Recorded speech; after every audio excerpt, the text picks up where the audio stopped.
You are now tuned into Kari's Crib. Kari's Crib. Kari's Crib. Kari's Crib.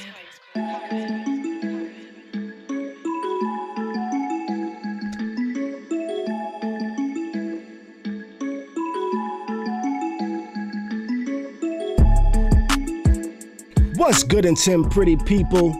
Tuesday evening. My name is Khary. This is my crib. And tonight, I welcome you into my home for another evening of Khary's Crib Live. It's the live stream that's some like a podcast, some like a newscast, and some like a showcase. And tonight, we got a dope poet we're going to be showcasing for you.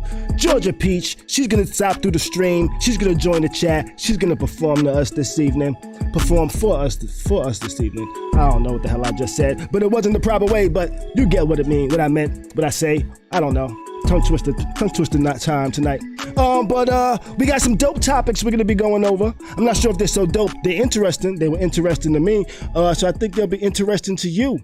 What's going on with all my house guests in the chat this evening? I'm glad you're joining me. I'm glad all my viewers are joining me this evening. If this is your first time, go ahead and jump in the chat. Let us know where you're repping, where you're checking in from, what you're sipping on, what you're smoking on. Tonight, actually, I'm smoking on what did he say it was called? San Fernando Valley OG. That's a long title for some weed right there. That's what he said it is. You know, the plug always has a different name for whatever the hell he gives me, but a lot of times it'd be nice. I actually have two rolled up that I might be puffing on this evening. One that is almost done. I have a little bit of my vodka and Pepsi here. Actually my bottle is empty, so I gotta go re-up this weekend, or actually probably tomorrow. I'll just go get a bottle tomorrow, even though I probably won't drink it until Friday, but I still need a bottle. You know, what's going on, Danny? What's going on, Kai? I see y'all checking in over here in the chat and things like that. You know, yeah, I'm joined this evening by my homegirl Mimi, as usual. You know, how you doing, Mimi? What's going on? How have you been? I'm good, bro. All's well. That's what's up. That's what's up. How's your weekend been? Oh, it was busy. You had like a softball game out there this weekend or something like that, right? Yes, the neighborhood had its first, I want to say it's called the Section 5 Baseball Classic. Mm-hmm. Had a lot of people out there running around feeling like they were teenagers until they felt like they were their ages. How did you feel? Was you running? Was you playing? What? No? Me? Yeah, you wasn't playing out there? Absolutely not. I played the heckler. I played like the sideline cheerleader from my chair. Got you. As far as me running, I don't run from shit. Was you doing chairs out there and stuff like that? Absolutely. Yep. I was like, go Happy Feet. You did tell me somebody out there got the nickname of Happy Feet while they was out there. That's funny. That's funny. Oh, yeah, bad shit. You ever seen that movie Wildcats back in the days? It's like one of Wesley Snipes' first movies. Remember the cheerleaders in there? I'm not doing this with you. You know who one of the cheerleaders was, right? Who? You remember the aunt from what was Jamie Foxx show? The Jamie Foxx show. His aunt. Yeah. She was young. She was actually one of the cheerleaders. She was the main cheerleader. She was the one that was saying, yo mama say you ugly. Hey, you don't remember that? Huh? No. Okay. All right. But that happened on the show and things like that. You know, let me turn on the chat. We got the house guests checking in here. You know, I like having the chat up on the screen for our house guests and things like that. But you know what? I'm not even gonna well, maybe I should bullshit and procrastinate a little bit. I had a couple of things I wanted to bullshit and procrastinate about, but you know what? I'll talk about those later. I was cooking. I cooked today. You know, I was like, you know what? Do I really need to tell y'all about my cooking? Oh no! You know, do I really need to tell y'all about my cooking? You know, what'd you do? What dish did you? I grilled some shish kebabs. You know. Okay, so if it burned, it was supposed to be charred. Okay. But I didn't have a grill. I have an outdoor George Foreman grill. So do I. You know, right? So that's what I use to grill my shish kebabs. Yes, I did. This is the second day in a row I did it. You know, I tried to do it yesterday. I wasn't really feeling it, you know. But today I added barbecue sauce. I took a picture, I posted it on my Twitter, and my brother was like, yo, you're supposed to put the barbecue sauce on after it's cooked, not before it's cooked. And so he was right. Okay. So he was right. Yeah. Somebody concurred with him as well. Hey, it tastes good to me. I watched the YouTube video, and that's how they did it in the YouTube video, you know. But then somebody pointed out to me, they was like, were their hands white? I was like, that's a good point. Yeah. Yo, grilling hands matter. Yeah. So yeah. You know, but then as I was scrolling through my Instagram today, I was scrolling through stories. All right, I scrolled through this one girl's story, and she was actually cooking. You know, and she was like making like some type of pasta from scratch. You know, that's dope. She had a KitchenAid. I don't know what a KitchenAid is. Go on with your story. Okay. Well, as I was going through her story, I was like, yo, that looks good. She was throwing in mad ingredients and stuff like that. And I was about to say, you know what? I should probably message her like, yo, I might need some lessons from you, right? But right when I thought about doing that, she posted there was a picture that had the meat going in the sauce, right? But she had a caption on it that said, that's not meat, right? So yeah, so that was like the vegan stuff, right? I'm not sure what it's called. I asked her what it was. She was like, I was like, what is that? She was like, it was like soy, and I took it as water and seasoning. It's kind of what made the meat substance, right? But then I asked her, I was like, are you vegan? Right? Mm-hmm. But that made me feel weird. That kind of made me feel like I was asking her if she was like an alien or some shit like that. You know? It was just weird. Vegans look, it's okay to be a lot of things. Vegan ain't one.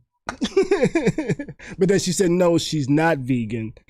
She's plant-based. Trying something different. She's plant-based. You know, she eats fish. She just don't eat the other stuff. But I thought that was interesting. I felt weird asking her if she was vegan. I was like, I was like wondering, is this appropriate to ask? Are you vegan? I don't know. It just felt weird. You know, I never really said to somebody. You're not asking her sexual orientation. You're just asking what she eat. I know. Yeah. But for some reason, I felt like it was it's like a private. Dating her. Yeah, it was like. Nah, I mean, you could ask and then, you know, get some recipes from her. I don't understand how you flavor water, but you know, like iced tea is what it is. It's disgusting. Yeah. I'm over here choking on the San Fernando Valley over here too. Yeah, but okay, so shit that'll kill you. All right. So that's all I really had. Oh yeah. By the way, I appreciate you checking in. You know, if you want to support the stream, you could hit that like button, hit that share button, you know, hit that follow button. You know, that really helps the algorithm be like, yo, people need to see this shit, yo. You know? So, you know what I mean? So yeah, that right there. But let's get ready to jump into it. You know, how many people here are familiar with Vlad TV? You know? Mimi's familiar with Vlad TV, you know, but recently, a little while ago, Vlad had made some remarks about Minister Farrakhan, and hold on, and they ain't send the soldiers to go get him. Yes and no and yes, you know, like okay. The Nation of Islam didn't necessarily send people after him, but people took up for him. You know, people like Royce the 5'9", my son later spoke out. Lord Jamar and Godfrey, they spoke out initially. I think they actually spoke with Vlad, and some people took some things they said out of context. Like Godfrey was pretty much explaining that he follows Minister Farrakhan and listen to a lot of his speeches, and when he would deliver speeches and stuff like that, he would go to some of those and things like that. And he remembers a time when Minister Farrakhan said that he would sit down and talk with people, you know. Okay. So he suggested that maybe they talk with Vlad, like Vlad talks with them, and people interpreted that as Vlad trying to get an interview with Minister Farrakhan to kind of like monetize the shit, you know, but that's not what they meant. Mm-hmm. But they later came back, did another video, and him and Godfrey pretty much got at Vlad and pretty much said, yo, pretty much Vlad said he's not going to apologize. So if he's not going to apologize, we ain't fucking with Vlad no more, you know? And pretty much they said, yo, we're just pretty much standing in solidarity with our black brethren and things like that, you know? Because when people like Nick Cannon got into trouble with things that he said, you know, Vlad kind of fell in line and took up for his Jewish community, even though he's atheist, you know? And so they're like, he's kind of like confused, like how you do that, you know? But pretty much, long story short, they said, yo, Vlad don't apologize. We ain't fucking with Vlad no more. And we're going to do everything we can to make motherfuckers know that if you go to Vlad, you a corny motherfucker and nobody should fuck with you now neither. You know, so that's his stance. But if you really want to hear somebody speak out about Vlad and the implications of what Vlad did, check out Royce the 5'9's video. He did a live video that was about 45 minutes long.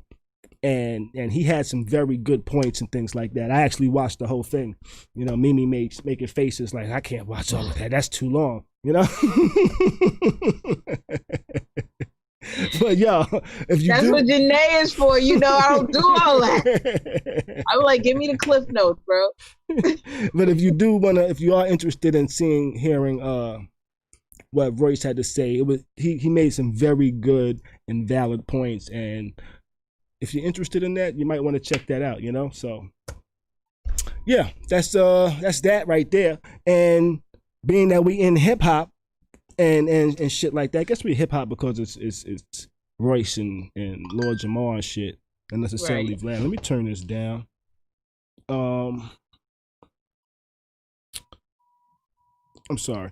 Bobby Shmurda. You know, he was up for parole. He was up for parole. For those not familiar with Bobby Shmurda, he actually was doing time for how many years? Let's see. As part of a plea deal, he was sentenced to 7 years in prison. Under that deal, he cannot appeal his sentence, but he'll be given credit for 2 years served, leaving 5 years, followed by 5 years probation. But he recently went up for parole, and they denied his parole. So it looks like he's going to have to serve out the remaining of his time, which he won't get out until probably December of 2021. You know, when people, it's not that bad, but people were kind of, he was probably anticipating, or maybe he wasn't anticipating. Maybe he figured that he would probably have to do all of his time because he did get into a little bit of trouble while he's been locked up, you know, which their definition of trouble, my definition is survival. Right. You know, so. Yeah. So yeah, Bobby Shmurda's not getting out, and that's kind of fucked up, you know, and he did extra time, so his homeboys don't have to do longer sentences and shit like that. So, happy. You know. But in other, what's that? Stand-up dude. Yeah, he definitely is. He's what a stand-up dude is, unlike some people that's out of jail already and Never mind that. You know what I mean? But in other news, I'm going to jump real quick over to like some college shit, you know? HBCU, Jackson State. You know, you ever heard of Jackson State?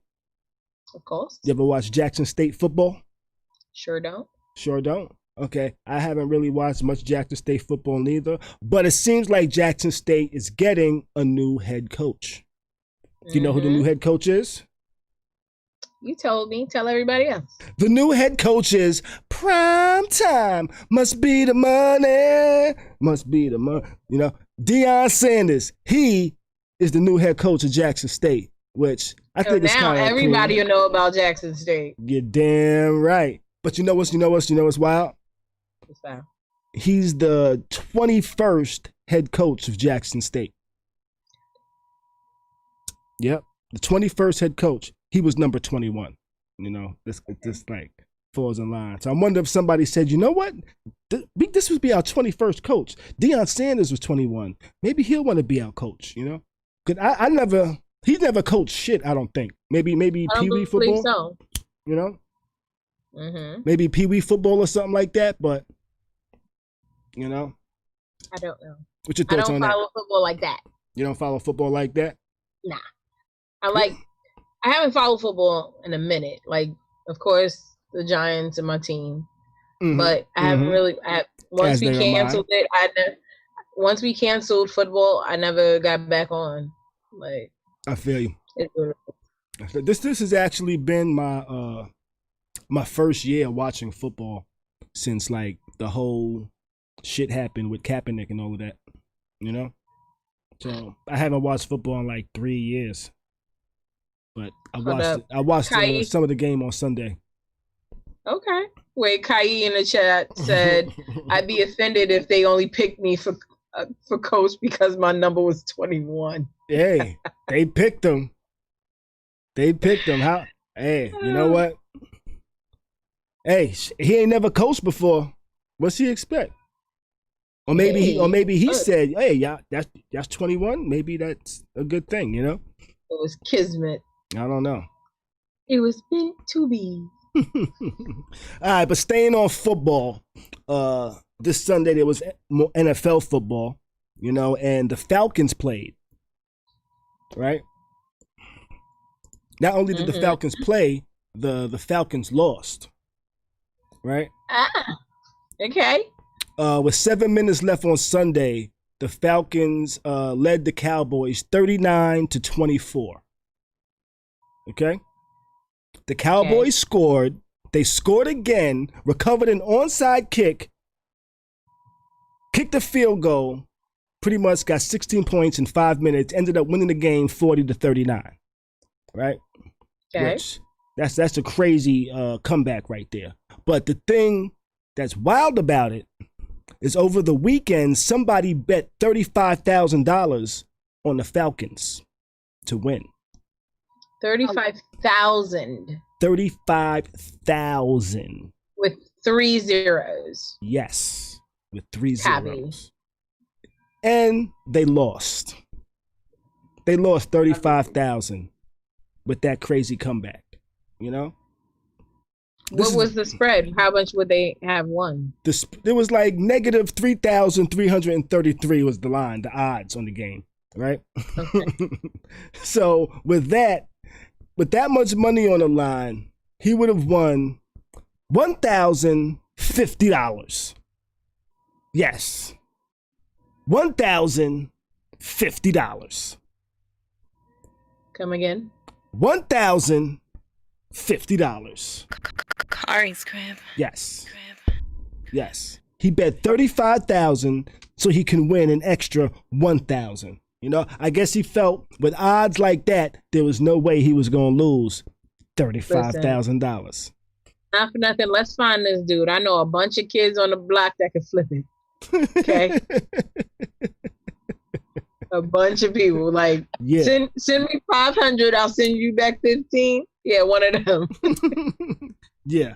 You know, I don't know what he was thinking. I guess he felt it was a sure win. No way I could lose this with that spread. And then in the fourth quarter with 7 minutes left, they're up by 15 points. Oh, shit. He done pissed somebody off. Some guys was like, man, fuck that dude and his 35,000. Yo, he was better off getting robbed, allegedly. Mm-hmm. I'm just saying. Yeah. Like, if you got money to throw away like that, come on, come here. Yeah. Let me show you something. Let me show you something real quick. Like, that's ridiculous. Yeah. Only to make $10.50. Yo, I'm done. $1,050. Yeah, that's it. Next. Let me see. Oh shit. I need to share that in a minute.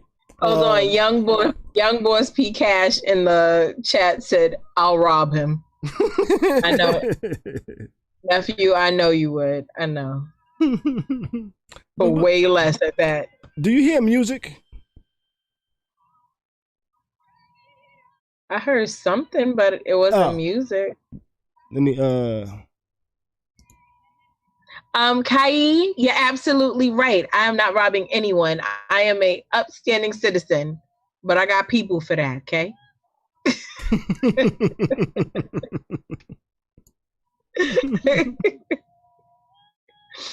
Sure. Yeah, I hear music coming from somewhere. I don't even know where that shit coming from. Okay, you don't hear it, bro. Yeah. All right. Next story. What we got up next? Next story. Herman Cain. You know he passed away, right? Sure did. You know how he passed away, right? Unfortunately, Herman Cain was one of those that contracted COVID. However, Herman Cain was also an anti-masker. Please continue. Yes, he was. He was an anti-masker. And not only was he an anti-masker, but his Twitter account is still tweeting. That is sad.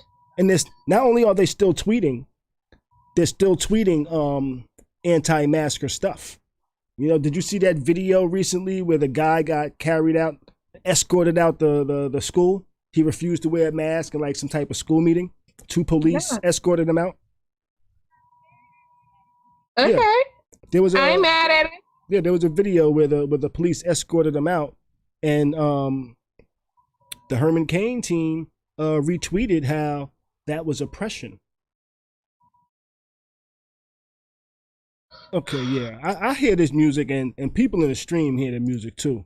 Jasmine on Facebook actually did say she hears the music. Let's see. YouTube chat, can you guys hear it? Do you have any music in your background anywhere? Okay, Danny says she can hear it. Yeah. What music? It sounds like some old school shit. Like like elevator music almost, or some jazz or something like that. Because he's coming. When I mute you, I don't hear it no more. So you trying to say it's me? Yeah, it's coming. It sounds like it's coming from yours. How? I don't know. It might be like some interference somewhere. I don't have anything. It's interference from something somewhere. You know, it's not very loud, but I just hear it in my ear. You know, but yeah, Herman Cain people retweeted that shit. You know, and pretty much told people that there was oppression. Tied in records. Sounds like Jill Scott. That would be me if it was me. But I'm not playing music. Yeah, I think there's like some type of interference or some shit, maybe like, or some shit like that. It's very faint, but enough for me to hear it. It's weird, you know. But yeah, they retweeted that was oppression. Guy being told he needs to wear a mask or get the fuck out. You know. Okay. Well, he going now. So yeah, I find it very odd that they would retweet that though, you know, and still go on this whole anti-mask and shit. Who are they going to blame for it? He gone. He dead. Yeah. So his account could say a whole lot of fuck shit. Just saying. Yeah, well, they did rename it. You know, they did rename the account. It's not called Herman Cain. It's called like the Cain Train or some shit like that. The Cain Gang or some shit. Yeah, I think it's called the Cain Gang. Okay, whatever. You know? It sounds stupid. So they're the ones tweeting on his behalf with his sentiments, I guess. Copy. And being on Twitter, I'm gonna stay on Twitter. Twitter is actually doing a little internal investigation on their part with their whole algorithm for showing images. You know, there's something going on with their algorithm where it's kind of a little bit racist. You know, it's a little bit racist. It kind of prefers white faces over black faces. You know, people. You don't say. Yeah, I do. Oh. I do. You know, I do say. So people have noticed that if you share pictures on Facebook, I mean on Twitter, that have black faces and white faces, when they show a thumbnail on mobile, most of the time it picks the white face to show in the thumbnail. You know, a lot of times it ignores the black face. Yeah. So, and Twitter has admitted, it says, yes, it looks like our algorithm might be a little bit biased. So they're actually investigating it and seeing what they can do to maybe possibly fix their algorithm. You know? Dope. Yeah. I mean, at least they're confronting the issue and they're trying to remedy it. They're not running away from it. They're not saying, oh no, you know, it may be yours or some shit like that. Right. I appreciate Twitter. Yeah, I appreciate that too. I ain't mad at that at all. You know? Right. But there was Twitter actually decided to take action because they saw that they were starting to become a trend on Twitter with people showing examples of this happening as well. So they said, you know what? Let's go ahead and address this shit, you know? Again, it's dope that they're even acknowledging it and they're trying to push forward to remedy. So it is. Bravo to Twitter. I know, definitely bravo, Twitter, bravo. But let's go ahead and jump into today's topic real quick, and get this show started some more. You know, let's see. I just like going into today's topic because but you know what I didn't do? What didn't you do? I didn't change the image from last week. Damn it! You know what? We were supposed to do that, but you know what?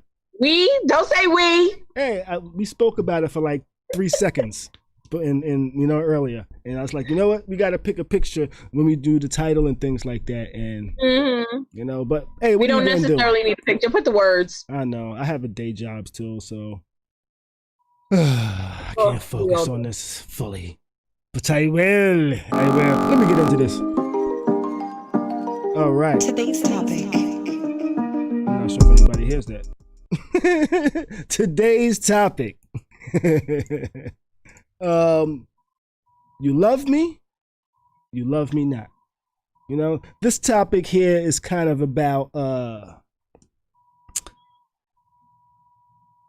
whether the things that people like about you, can they also be the same things that makes them start hating your funk ass? You know? Yeah. Do you love me or do you hate me? Do you love what I do? And then all of a sudden the things I do, you now hate me because of the things that I do and things like that. Am I explaining this right? I think so. I hope so. Let's talk with Mimi about this. So what do you think, Mimi? Do you think I'm introducing this correctly and properly? Or am I jacking it all up? Oh, how old did I sound with jacking it all up? When it comes to the Khary version, I think you did a great job.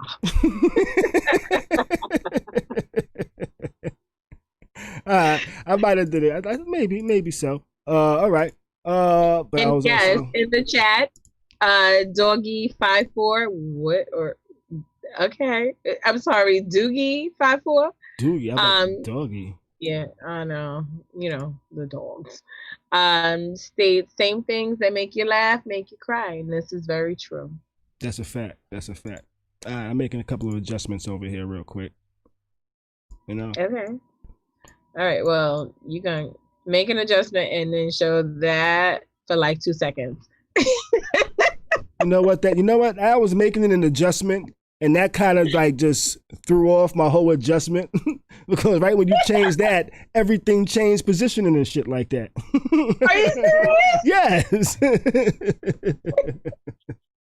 But you know what? This topic, I've actually said this for a while for myself personally, that the same things that people say they love about me quickly becomes the things that they hate, you know? Like for example, you know, I meet women, they say, "Oh my, you're so interested. You're into a whole lot of things, you know. You always got something going on. You're creative. You're always doing something." And then a week later, it's like, you know what? You're creative. You're always doing something. You never have time because you always got something going on. And and it's like, but you just said that's what you liked about me. But now, that's what you don't like about me. And it becomes confusing and shit like that. It's like, but you know what? I just be who I be and let motherfuckers figure out whether they like a ninja or not, I mean, it is what it is. The same way some men like an aggressive woman until she smacks shit out of you. Nice analogy there. I'm just saying. Like, you knew she was aggressive. You knew she was handsy. And then you're like, oh, she's crazy. but you knew that. Yeah. That was the same thing that you liked about her. Yeah. So, let's see. What do some of our house guests think over here? Same things make you laugh, make you cry. Lots of women love buying you to the new 2K, then hate seeing you play it. That's a good one right there. Because yes, women would buy somebody 2K, and then hate the fact that they're playing it. Okay, so Khary in the chat, he made that comment. I will say this: the woman gets enjoyment from making you happy. However, 2K should not replace the free time that you have to show her affection. Okay? So yes, love-hate relationship with 2K. All right, I could see that. But then when they supposed to play 2K? Excuse me, you can play 2K sometimes. You don't have to play it all day. I personally don't play 2K. I personally don't play 2K. I'm just speaking for the men who do play 2K. I know there's a lot of men that they have dedicated careers on their 2K games, and they got to progress, and you know what I'm saying? So yeah, 2K but requires commitment too. You see that? Okay, so here's the thing. Wayne in the chat asked, but why buy it? You buy it because you do want your man, your mate, whomever. Hell, some chicks may want to play 2K. You buy it because you know it's going to make them happy. But again, 2K or any video game should not fully replace your mate. That's that. What don't you understand, bro? Me? Oh. What do you mean? 2K? Khary said 2K requires commitment. Yes, too. It does. It requires a lot of commitment. You don't think so? So yeah, I believe it does. Yeah. However, here's a solution. Teach your chick how to play. No, they don't be wanting to learn how to. I've tried it before, personally. Okay, first of all, let me just. If they're not gamers, they ain't really fucking with it. Okay, I'm a fake gamer. When my dude was playing PlayStation all day, he was playing Call of Duty. Cool. Shorty went out, bought me a pink controller, told me, go ahead, get online, set up my name, and I learned how to play zombies. Okay. Not everybody does that though. I had to buy like a like the women didn't want to play the games I wanted to play. You know what I'm saying? If I wanted to play a game, if I wanted them to play a game with me, I had to buy a game I thought they would play, like fucking Hot Shots Golf. You know, which was like mini golf, but like not mini golf. Nah, but bro. Yeah. You know, I had to buy like party games types of shit. You know? Hold up. Eb McCrimmon Ives in the Facebook chat actually states they don't have the patience to teach. Is that she says us men don't have the patience to teach? Yes. Hey, I think I do. Maybe some women don't have the patience to. So why are you buying golf, mini golf? Because they didn't want to learn that. They didn't want to play any game. They didn't see that as enjoyment. You know? They found the game with the cartoony characters fun. Okay, well, yeah, they're definitely not gamers. Yeah, they wasn't gamers, you know?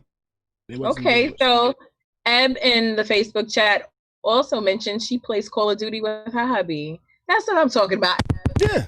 No, but now I have had, okay, all right, Let me preface this. I've had girls that played, or a girl that's played games with me. Like, we would actually I'd throw the headphones. She at her crib, I'm at my crib. We playing online together. You know, that type of shit, you know? That's how I used to play. But she was like younger than me. She was like, you know, late 20s. You know? Women my age, they don't even pick up a controller. They like, oh, you play games? Khary, I'm not doing this with you. What? I'm just saying. You know, we have already gone here with you. I'm just saying the difference. This was the difference. You know? This was the difference. But you know what? You know what? Let's go ahead and bring our guest in this evening and see what she feels on the subject tonight. You know? Get her take, her thoughts, and things like that. You know? Mm-hmm. All right, so let's get ready to bring in tonight's guest. Today's guest. Oh, yeah, today's guest. Today's guest is a poet. She's been doing her thing since 98, performing since 2010, you know? She's from Maryland, living in Tampa since 2015. You know, she says poetry is something that she excels at because she has a thing for words. Erotic poetry is what she chooses to write because she doesn't want anyone to feel like she used to feel growing up, which was voiceless. And I will introduce y'all this evening to Georgia Peach Poetry. And I just need to actually make an adjustment right here real quick. See? And just about there, give me like in 10, 9, 8, 7, 6, 5, 4, 3, 2.5 and 3/4, and it's 2. No more of that, Kush. Okay, it'll be here in a second. Here we go. I want it to look proper. I want it to look right. You know, I don't want it to look all hacky wacky and shit like that. I need to stop cursing so much too. Did I tell you I cursed during my interview? What? Yeah, it was live on the radio. Georgia Peach Poetry, how you doing? What up, what up, what up? What up, what up, what up? I'm glad you was able to join the stream this evening. You know, I've been trying to get you to stop through the Khary script for a minute now. It's actually supposed to be doing an episode for dope poets and shit like that, but then the whole pandemic happened and shit all got changed up and things like that. But I'm glad you was able to join us this evening, you know? So, let me ask you a question. You said you felt like you was voiceless growing up? And that's what kind of makes you choose erotic poetry? Yeah. Like I grew up in the church, and so sex wasn't talked about. The birds and the bees talk came from my brother. Just because he didn't want me to be taken advantage of. So it was like a really blunt and harsh conversation, but at the same token, like made me see what he felt like dudes was like growing up. You know what I mean? So, but in being in the church and growing up in the church, we was preached to abstinence. That's it. That's the end of the discussion. Okay. You don't have to talk about nothing else. You get married and then we'll talk about it, but not really. But you know. Got you. So it was very, very taboo. So that's absolutely why I choose to write erotic poetry. Okay. Well, she's gonna be doing a piece for us this evening too, by the way. So make sure you stick around for that because she is one of the dopest erotic poets that I've heard in a while, that I hear on a consistent basis. Actually, you know, she every month at Smoking Words, which is the dopest open mic poetry night out here in Tampa, Florida, probably the whole U.S. That's what I think personally. People actually leave the state, then they just check in online. They be like, "Yo, there's nothing like y'all. You miss." But you know what? Every month there's an erotic night. It's an erotic night. There's also an erotic night competition. You know, where you got to do erotic poetry the whole night. You got to do erotic poetry, but Georgia Peach has won the erotic crown. How many times now? You probably got a shelf with like all the crowns you won on there and things like that. Four crowns. 4 crowns. It was so, like 3 months. Yeah.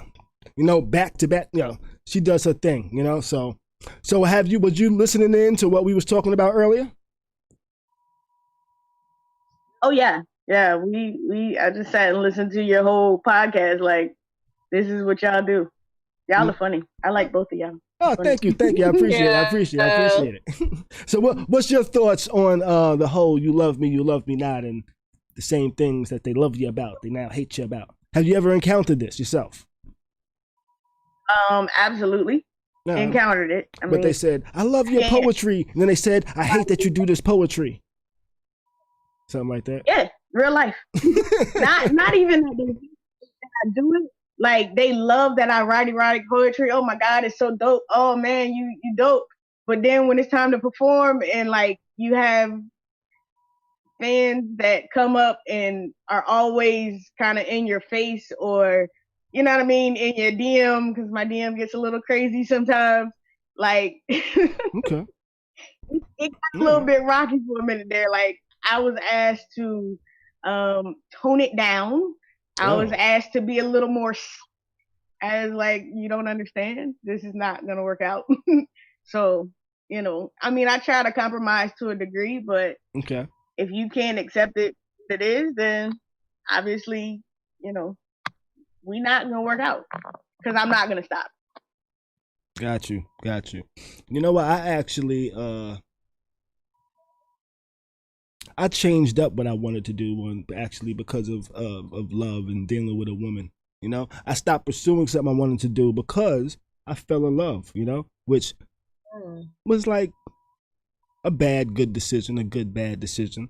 You know, that type of thing. Right. Would I do it again? No.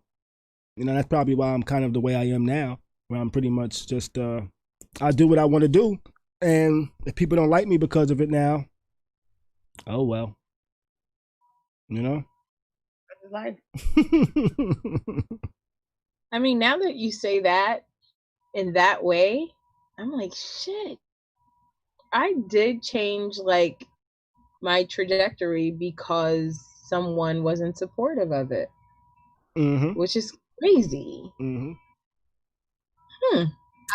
The realization that I'm gonna have to do what makes me happy, because if it don't make me happy, or if I'm doing it to make you happy or to appease you, eventually I'm gonna resent you, which is exactly what it sounds like you're asking, is if it's something that I love about you but I can hate about you. Like, if at first you loved that I wrote poetry and I performed, and now you mad because I'm writing poetry, or you feel like it's something about you that I'm writing, etc. Like, that's what you seen that before. Yeah, which is that that actually is funny too, by the way. One of the things that attracted her to me was seeing me performing on stage. You know? Yeah. And then it was like, you know what? After we like got involved and shit like that, after we got involved and like really tight and shit like, she's like, you know what? I don't think I could be with somebody that's on stage. Like, it's a whole process. You didn't really realize the process, so right. Yeah. No, I actually think about it even more so right now. Prior to my roommate, my daughter, I was always fighting, very aggressive, very into guns and group activities, and I was joining the military. Shorty was not supportive of it, and I let it go. So everything that you dug about me, which would have led me to a career field of, you know, that I would have been happy with, wasn't a goal. I mean, granted, I guess it's a good thing now, but still. It's a shame that it took experience to understand and learn these things, huh? Absolutely. You know? Absolutely.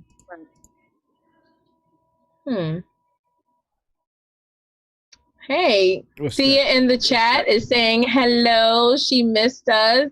She was at her brother's wedding.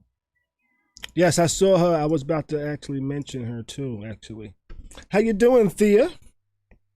You know? Glad you're joining us this evening.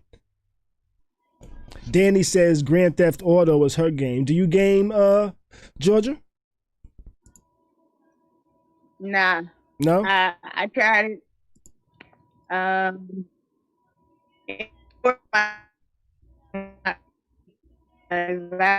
don't have the patience. Like the last year, I Grand think you're Theft breaking Auto. up there a little bit. Like that was his thing. Like he Gotcha. loved that. So, No, you All back now. You back so now. Grand Theft Auto was like his thing, and I mean, I bought him the game. Yeah, I bought him and was happy, but he had a very clear understanding that, you know, if you're 2 days off, you're going to spend 1 day playing the game, and I'm fine with that as long as the next day is mine. Then we good.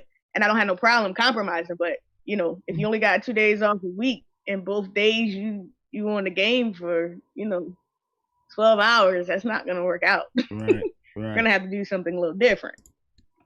So, does anybody think they could be with a professional gamer? A professional gamer? Yeah, a professional gamer. Somebody that games for like 8 hours a day and they like live stream their gaming and have people watching them play. They're being paid for this. Yes, but they have to start somewhere. Right, if that's their work. But now they have to start. No. They have to start. No. I can't be with an amateur gamer. I can be with a professional. You can't be with an upstart? Okay, all right. We didn't start from the bottom. If you're We're here now. No. I'm sorry. The same way I won't do certain things myself because I'm at a certain stage in my life, I can't go back. Right. And watch you build. Sorry. I get it. I get it. I was just asking though. I've actually started watching people gaming lately. Now, if Bay is a professional gamer, which means he's already established, absolutely. Shoot him up. Kill, bang, bang, whatever. Do what you gotta do, boo. Here, you need a new controller. Would you like something to drink? Yes. Please, do it. But that's his dream. All right. Oh, shit. That's his dream. We're not doing that. Hey, Cheryl in the chat said her son is a professional gamer and his girlfriend loves him. That's what's up. Yeah. You know, I actually was going to... Whatever floats your boat. I got a show I want to do in the future about people in the different careers nowadays, and I was going to invite a gamer on. You know, that he's a professional gamer, but not he's a professional gamer, whereas he decided to quit his job and do it full time, you know, and his girlfriend supports him. She plays with him sometimes as well, you know, but I just thought that was interesting. And it was like, how many people would do that? But I see that's getting more and more common nowadays as well. You know? Okay. If the games paying the bills, we good. But if the games ain't paying the bills, we gotta talk about it. Now there are people getting paid pretty well for that shit though. But that's actually a totally different topic. You know, it's not for everyone. Like, what's the retirement plan on a gamer? Depends on your audience. You know? Yeah. If you have the proper audience, you might be able to set yourself up for retirement early. There's people making millions of dollars gaming. Oh, well, that's dope. Yeah. However, but there's also people making nothing gaming as well. All of those parts. Mm-hmm. She ain't got the patience for that. Yeah. She wants stability and vacations.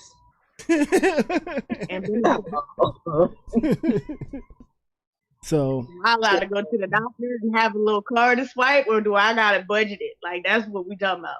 Vacation and benefits. Is that what they do? Okay. No? Okay. Like, are we taking mortgage and the life and eating out, or no? We cooking? What? We eating cereal? What are we doing? Cheryl said she asked how much he's getting paid, but he won't tell him. He won't tell him. So here's the thing. The same thing, this couldn't tie into our title topic. His girlfriend probably loves the fact that he plays video games and he's earning keep. But when she wants to go out and leave the house, she's not going to like the fact that he can't leave his console. Well, I think they set up their hours of play, so you got to treat it like he's at the office. Yeah. Okay. Yeah. He's working from I don't home. know how He's working from home, but his work is playing games. Okay. So what happens if he has to work overtime? How does that work? If he has to work overtime, I'm gonna imagine that he's actually gonna get paid extra, or it's gonna be worthwhile to do it. Or it could cost him. I've seen gamers play other gamers for like $500, $1,000 at pop, and Call of Duty and shit like that. That's the type of money these guys are making playing games. I'm about to get my gaming up. Like, he dusts my pink controller off. This is crazy. Let's talk about how much a day you make. It depends. $1,000 per game, $1,000 per day. Like, oh well, let me reconsider. When they bet amongst themselves for like $1,000 a day or something like that. But people, I actually saw one dude stream the other day where he was talking about. He was like, "Yo, I'm so grateful for this streaming shit." Before I was streaming, he's like, "Yo, I was like $3,000 in debt with child support or some shit like that." He's like, "My license was suspended." He said, "I started streaming." He's like, "Yo, I just bought a beautiful house last month." You know, he was like, "Yo, streaming and playing games is what did this shit for me." I was like, "Oh shit," you know. All right, so basically, you're telling me I need to find a young tender that be gaming. I need a young tender that be gaming. Copy. Let me lower my dating age. Yeah, yeah. I'm looking in the wrong spot. Hey, we in a new era. I should have been in the arcade. We in a new era. You know what I'm saying? Look at what I'm doing right here. You know? Mm-hmm. Yeah. None of us in the same room right now, but we're all in the same room right now. You know? Right. I'm happy. And this, it's amazing. Like, people like, oh, all you're doing is talking. No, this is actually work. I'd be tired. Like, oh, fuck. We got to stream tonight, right? Yeah, and you don't always like all the topics neither. I think sometimes your face shows it. You ain't gotta tell everybody. Either my face shows it or I'm not there. Mm-hmm.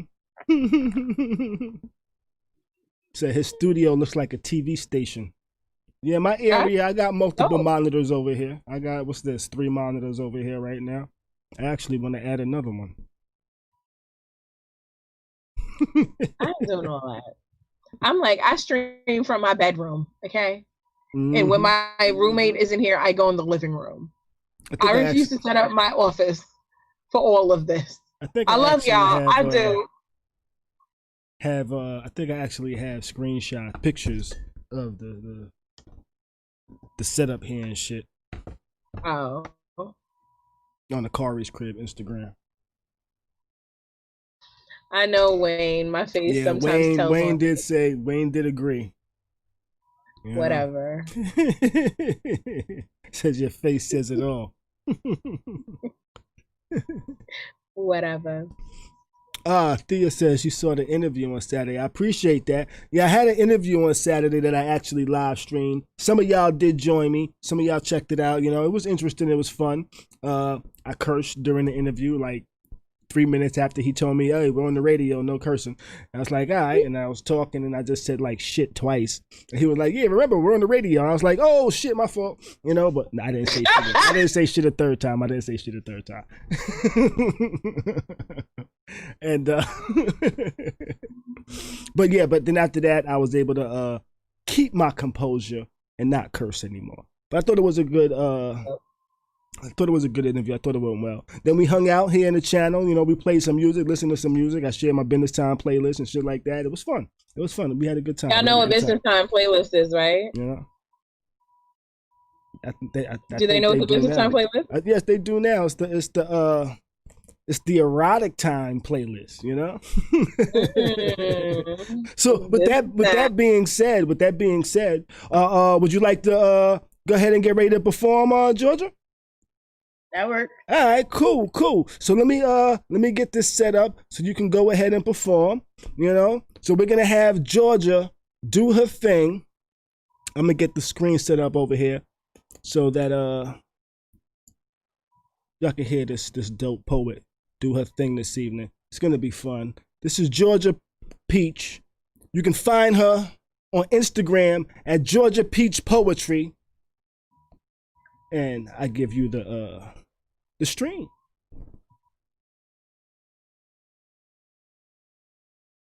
All right, so like you said before, y'all can always follow me on Instagram at Georgia Peach Poetry. Thank you to everybody who always follows me anyway. Of course, y'all can always catch me at Smoking Word every Thursday night, more especially on the first Thursday for Erotic Night. I'm going to do my favorite piece to perform because I have it memorized, and it was the first erotic piece that I actually memorized. It's called Giving Head When I'm Feeling It. I was always taught to believe it's better to give than to receive, and so I channeled that into oral sexing. But just for you, not for you and him and him and him and the next one. See, my limit has always been one dick at a time. And no disrespect to any others, but your dick is more than enough to occupy my mind. And if I'm honest, I think about it often. How it feels in my palm when it's soft, and the response it gives to my first kiss, to the thickness of the cheese after a few flicks of the wrist. It's something about the power I'm endowed with when my lips are wrapped around it and your fingers in my hair.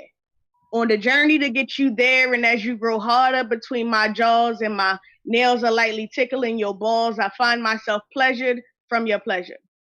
Wet, saturated, soaked, and dripping is how I measure, feeling the pressure build from your head and your feet.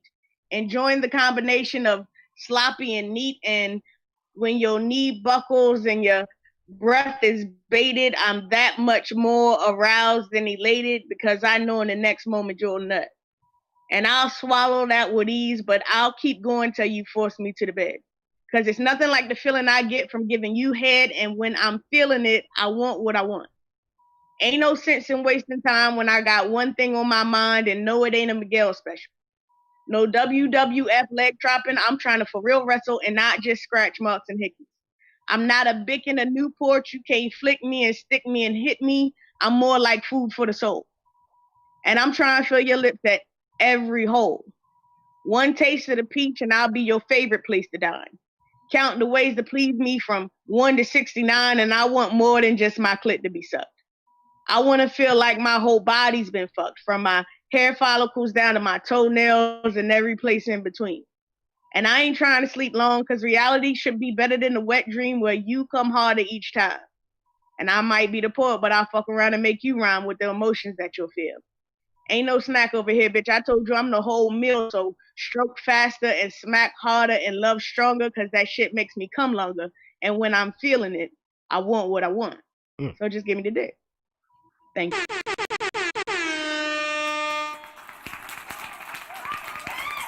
Ladies and gentlemen, that was Georgia Peach Poetry. Did she disappoint? No, she did not. Did it get high in here? Yes, it did. That's why the lights are now red. Go ahead and throw them emojis and shit in the motherfucking chat there. That's what you got to do. That was Georgia Peach Poetry. Yo, Georgia, you lit it up. You should have seen Mimi's face over here. Mimi's face was like, yo, what the hell is going on? Well, Georgia, church girl, you say? Mm-hmm. Oh. Go ahead and we got a lot of them. You know what? Let me jump the screen real quick. I'm gonna switch this up right quick, just so y'all can just take a real quick glance at these emojis over here. The screen's gonna look crazy for a moment, but I just want you to see all these fires and claps and shit like that. You know what I mean? I had to let you see that there. Don't worry about that crazy looking screen. That was fine. Nothing was wrong with that. You know, so yo. Thank you so much. Thank you. That was fine. Girl. Whew. If she had the pearls, they would be clutched. Did I tell you? Did I tell you that? Huh? Can y'all see why she's won the erotic crown numerous times? Huh? She said shit that I be wanting to say, but bitch ain't ready to say. Listen to me. That is literally why I write. Exactly, right there. That whole part right there is That's why I what's write. up. I mean, I'll say it if I had an edible or something. But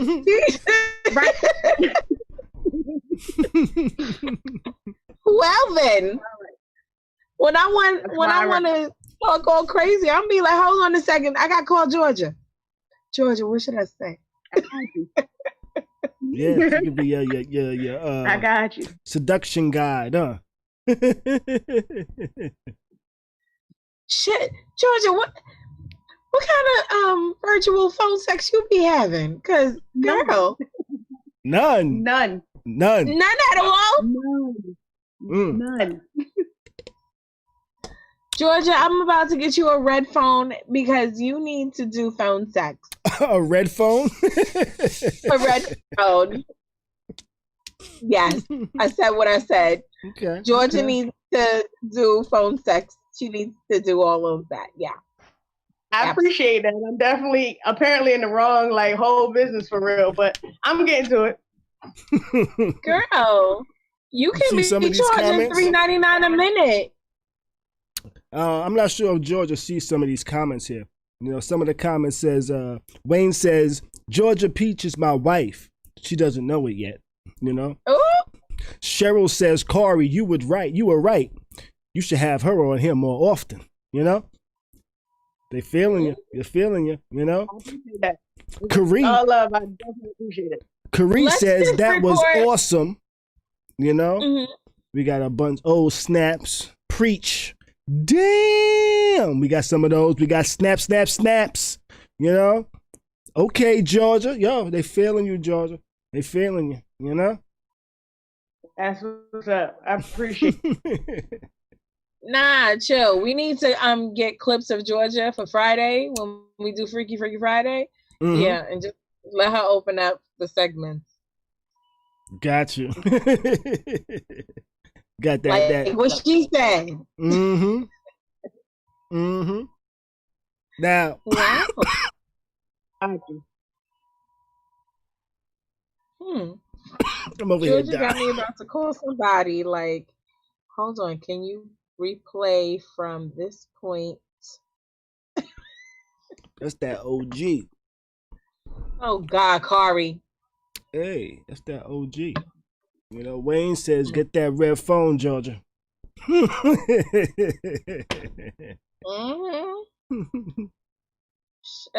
Now, I'm gonna say, how does OnlyFans work? See what happens. Do audio?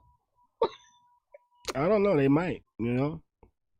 Right. That would be like OnlyFans with a still shot of my feet and then my poetry. Cause I got little kid feet, and so I didn't had a couple people tell me that I'm not doing this with you, Georgia. I'm not. I don't. She gonna make a feet videos? Nope. I don't know. Nope. Feet videos. That's already my lane. So I'm not on that kind of time at all. So now you can understand why some people would ask them to tone it down. Yeah. I mean, I'm not even gonna lie. I look at my own poetry and be like, you really didn't have to snap like that.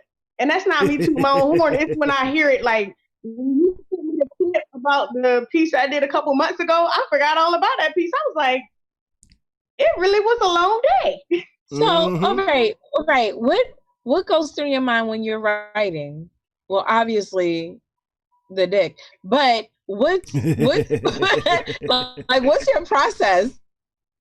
It really depends. In all honesty, for the most part, I write my best work when I'm celibate. And it's because it's what I want, or it's what I had a conversation with someone about and what they want, or what they are, for lack of a better term, too shy to say out loud. So it's not always my truth. Sometimes it's somebody else's. Okay. Okay. That makes All sense. right. I think mine Miss are always my Georgia. truths. That's because you're a free, Khary. Only Yeah, it's easier about the people than it's it not is about me. we're talking So about Georgia.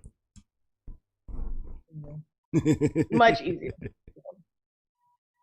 Well then, Miss Georgia Peach, ladies and Miss gentlemen. Georgia Peach. Well, I appreciate you joining us, Georgia. No problem. Anytime. And I will hold you to that and invite you back again one day. Actually, Georgia, just repeat your Instagram name again. At Georgia Peach Poetry. So Georgia like the state, peach like the fruit poetry. Because I got a thing for words. Okay. Yes, ma'am. Georgia Peach, ladies and gentlemen. Make sure you follow her and just keep up with her work. Yes, definitely. Girl. Do you have poetry posted on your page? Yes. Okay. Anytime I ever perform at Smoking Word, I have somebody try to record it, and for the most part, it gets posted like within the next day or two. Got you. Now, well, that's Georgia Peach. I appreciate you joining the stream this evening, and we will have you back again in the future because you was dope as fuck. And the house guest was like, yo, she was dope as fuck. Bring her back, B. So we're going to bring you back. Ladies and gentlemen, that was Georgia Peach joining the stream this evening. And y'all, she did her thing. I told y'all I was going to invite a dope-ass poet to us this evening and shit like that. And you did. And yeah. And you did. She did her thing. I'm proud of you, Khary. She did her thing, you know? But you know what I'm going to do now? What you going to do? First, I'm going to clear my throat and cough from this San Fernando Valley OG and shit like that, you know? Okay. And then I'm going to open up the phone lines, you know? Clear it first. Yep, good. Yeah, see? Yeah, I'm learning. Wayne.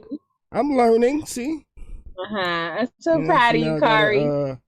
Now I gotta fix this other screen over here. Look at Wayne talk about bye wifey. Wayne, you cheating on me already? Yo, that was dope. I didn't expect that. I told you she was dope, yo. Yeah, but I didn't expect that. But you know what? I was going to open up the phone line so we got people call in, give us their thoughts on the topic this evening, give us their thoughts on our poet that was here joining us this evening. But you know what? I'm going to open up the phone lines. But I was thinking the other day, I was messing around with some things. And I was like, you know what? There you go. I was like, you know what?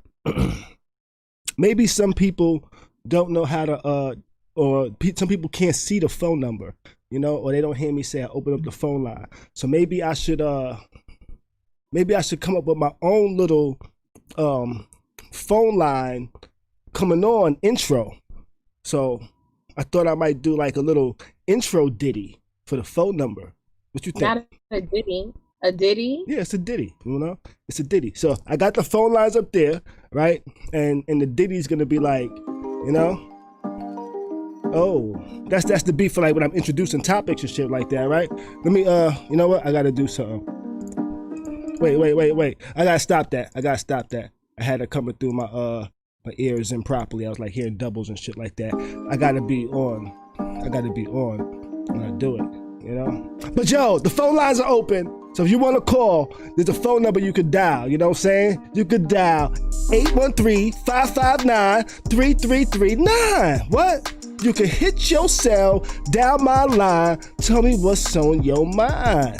Dial 813-559-3339. Yo, grab your cell, hit my line, tell me what's on your mind. Oh, what you think of that? Think I should keep it or should I pump it or should I dump it? What you think? Pump it or dump it? Huh? Are you asking me? Yeah, I was asking you. Pump it or dump it?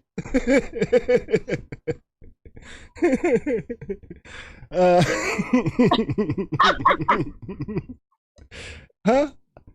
Dump it? Pump it? Yes? No? There, up there? I don't know. That was kind of silly, but I said, you know what? Let me try something. Wait. Hold on. Let me try something a little different. So it's 813. What? 559. What? 3339. 9. You can grab your cell, hit my line, tell me what's on your mind. But you can kind of say it in a different cadence, a different way, different pause, different delay. You can make it your own song, even though it's my number. You know? Hey, I thought it might be fun though. But you think people know the phone lines is open and there's a number to dial? Yeah. I think so. I think people know that. I think people know that. I don't think they'll forget the 3339. 3339. Yeah, I was trying to sound like one of those commercials you hear on the radio when I see when they add the numbers and shit like that. No, they really work like that. I felt like I was on a JG Wentworth commercial. That's the feel I was going for. Oh man, that's the feel I was going for. Okay. Dina, why are you doing that to me again? Oh man. All right, back to us. Who got some thoughts on tonight's topic? Go ahead, hit the number. You hear the phone lines open, right? So go ahead and hit the number. We'll take some calls when you call in, and we'll talk about you love me's and you love me nots and shit like that. I feel like I've dealt with a lot more you love me nots than I love yous. You know, it's like I love yous for moments, and then I'm like, oh, this motherfuckers is crazies, and I don't love yous no more. You know? Huh. I don't know if I deal with one over the other. I mean, I am single-ish, so maybe I do. All right. Do you find yourself? Have you ever felt that like you was like, you know what, I like this person, but now I don't like because of the same shit I liked them for? All the time. All the time? Like what type of things do you find that? I love when a man is ambitious and creative and such, but that could also be to the detriment of the relationship because creatives constantly switch up on what they want to do. You know what I'm saying? Yeah, I understand that in a way. Yeah. So, in a way, that could be the I love you, I don't love you. Gotcha. Although I tend to go for the real stable Capricorn type, like alpha male dudes, where they're regimented. Okay. But I'm the opposite. In what sense? You're not regimented?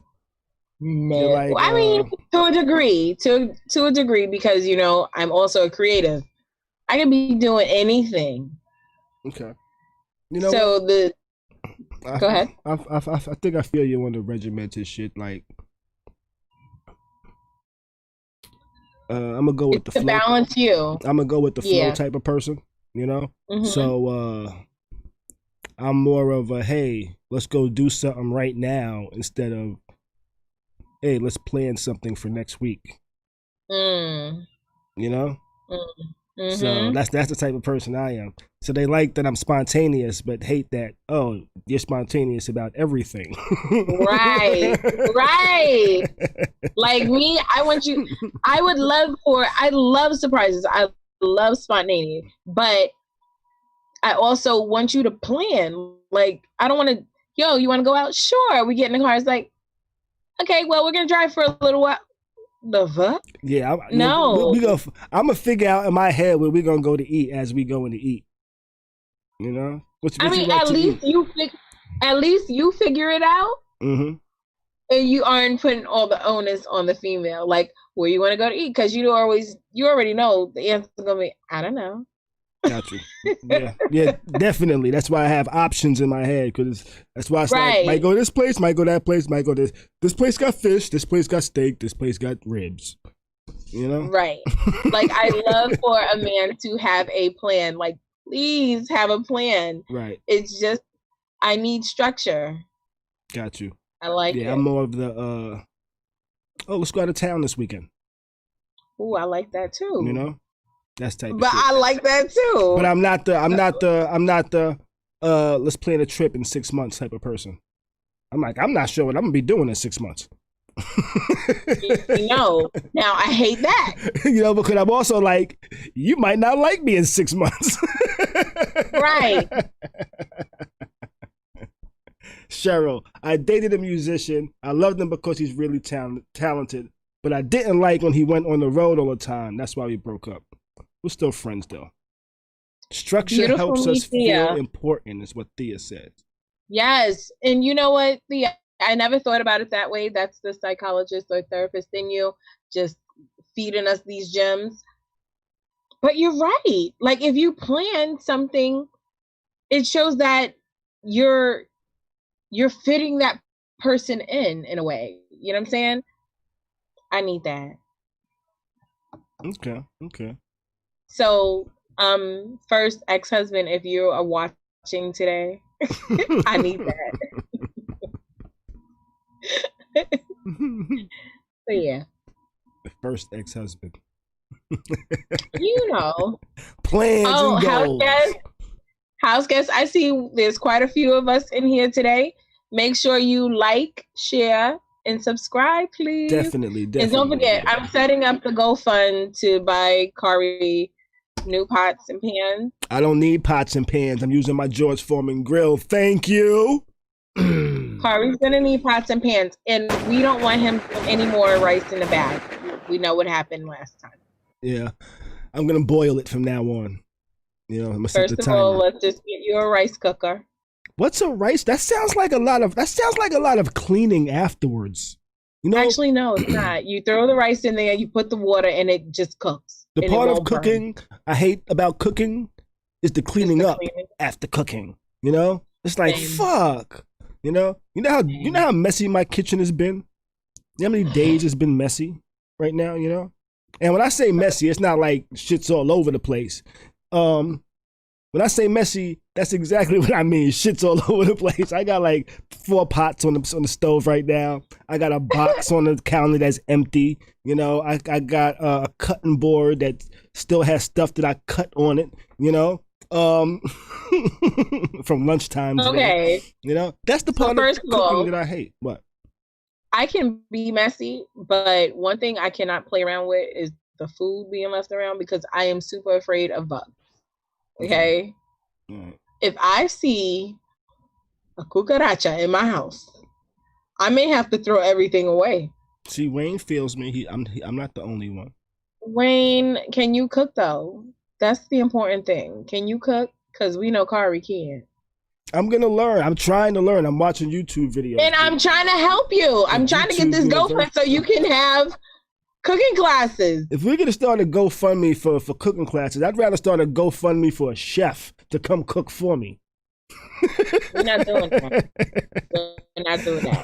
Let's hire Khary a personal chef because that motherfucker hate cooking and cleaning dishes. You know what I tried to do? I said, you know what?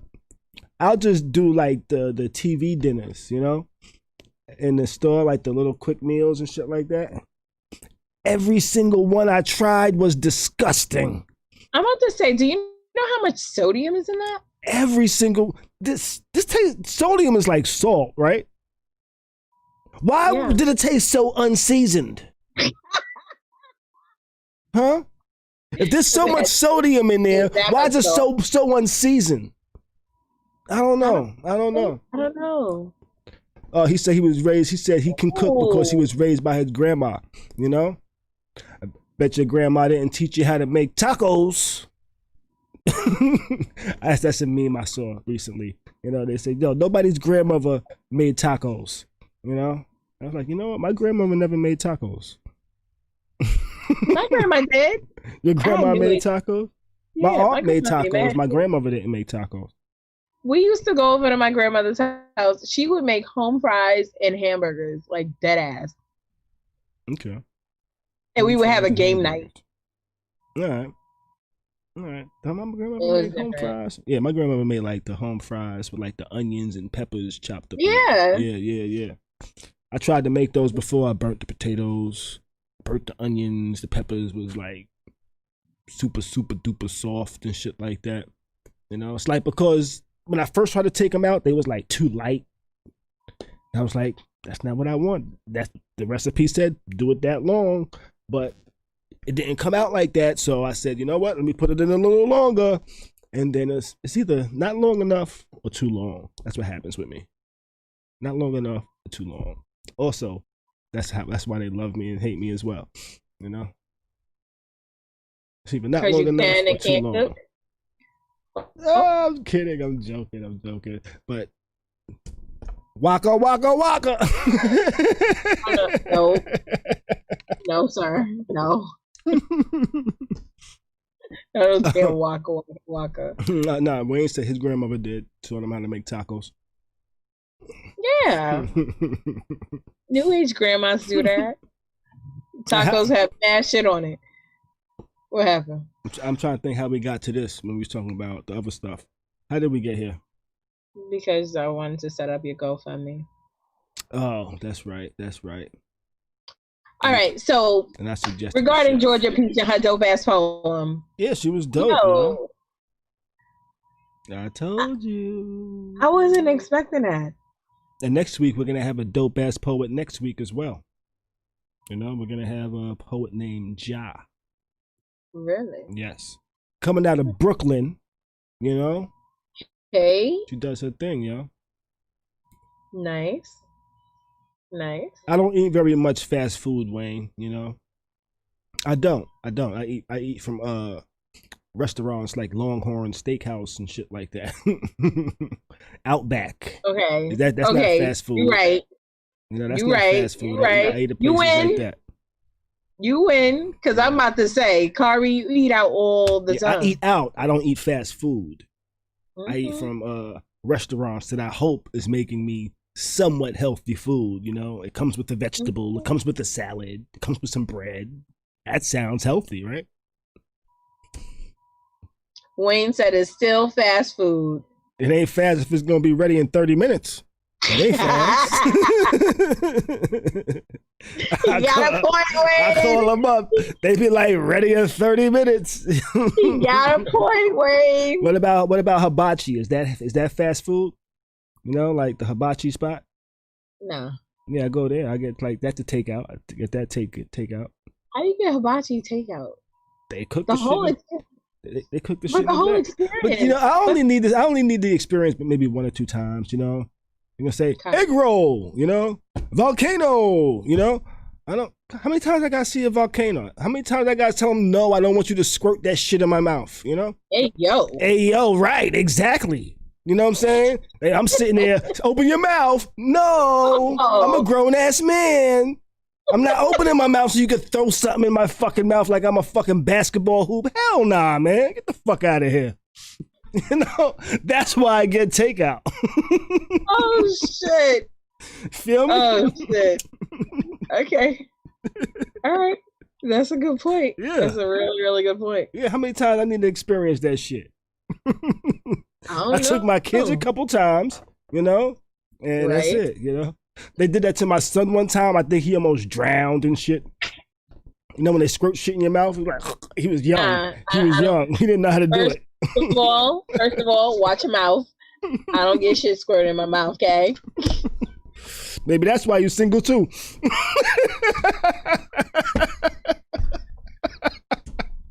Okay.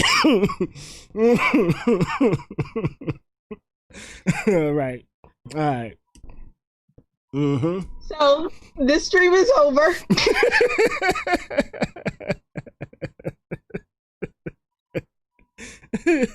Oh shit!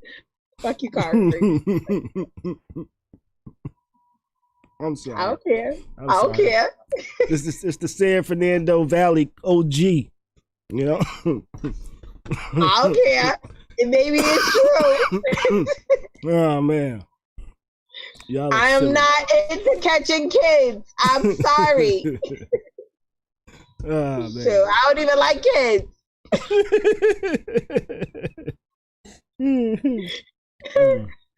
But that was funny. My son almost drowned one time. You know, he was a little kid. He's probably like 5 or 6 or some shit like that. You know, they don't really know how to control their esophagus and shit like that. So the guy squirted him. You know? He's like, Okay. Okay. oh man. That just would. Okay. All right. So we all remember and love Janae.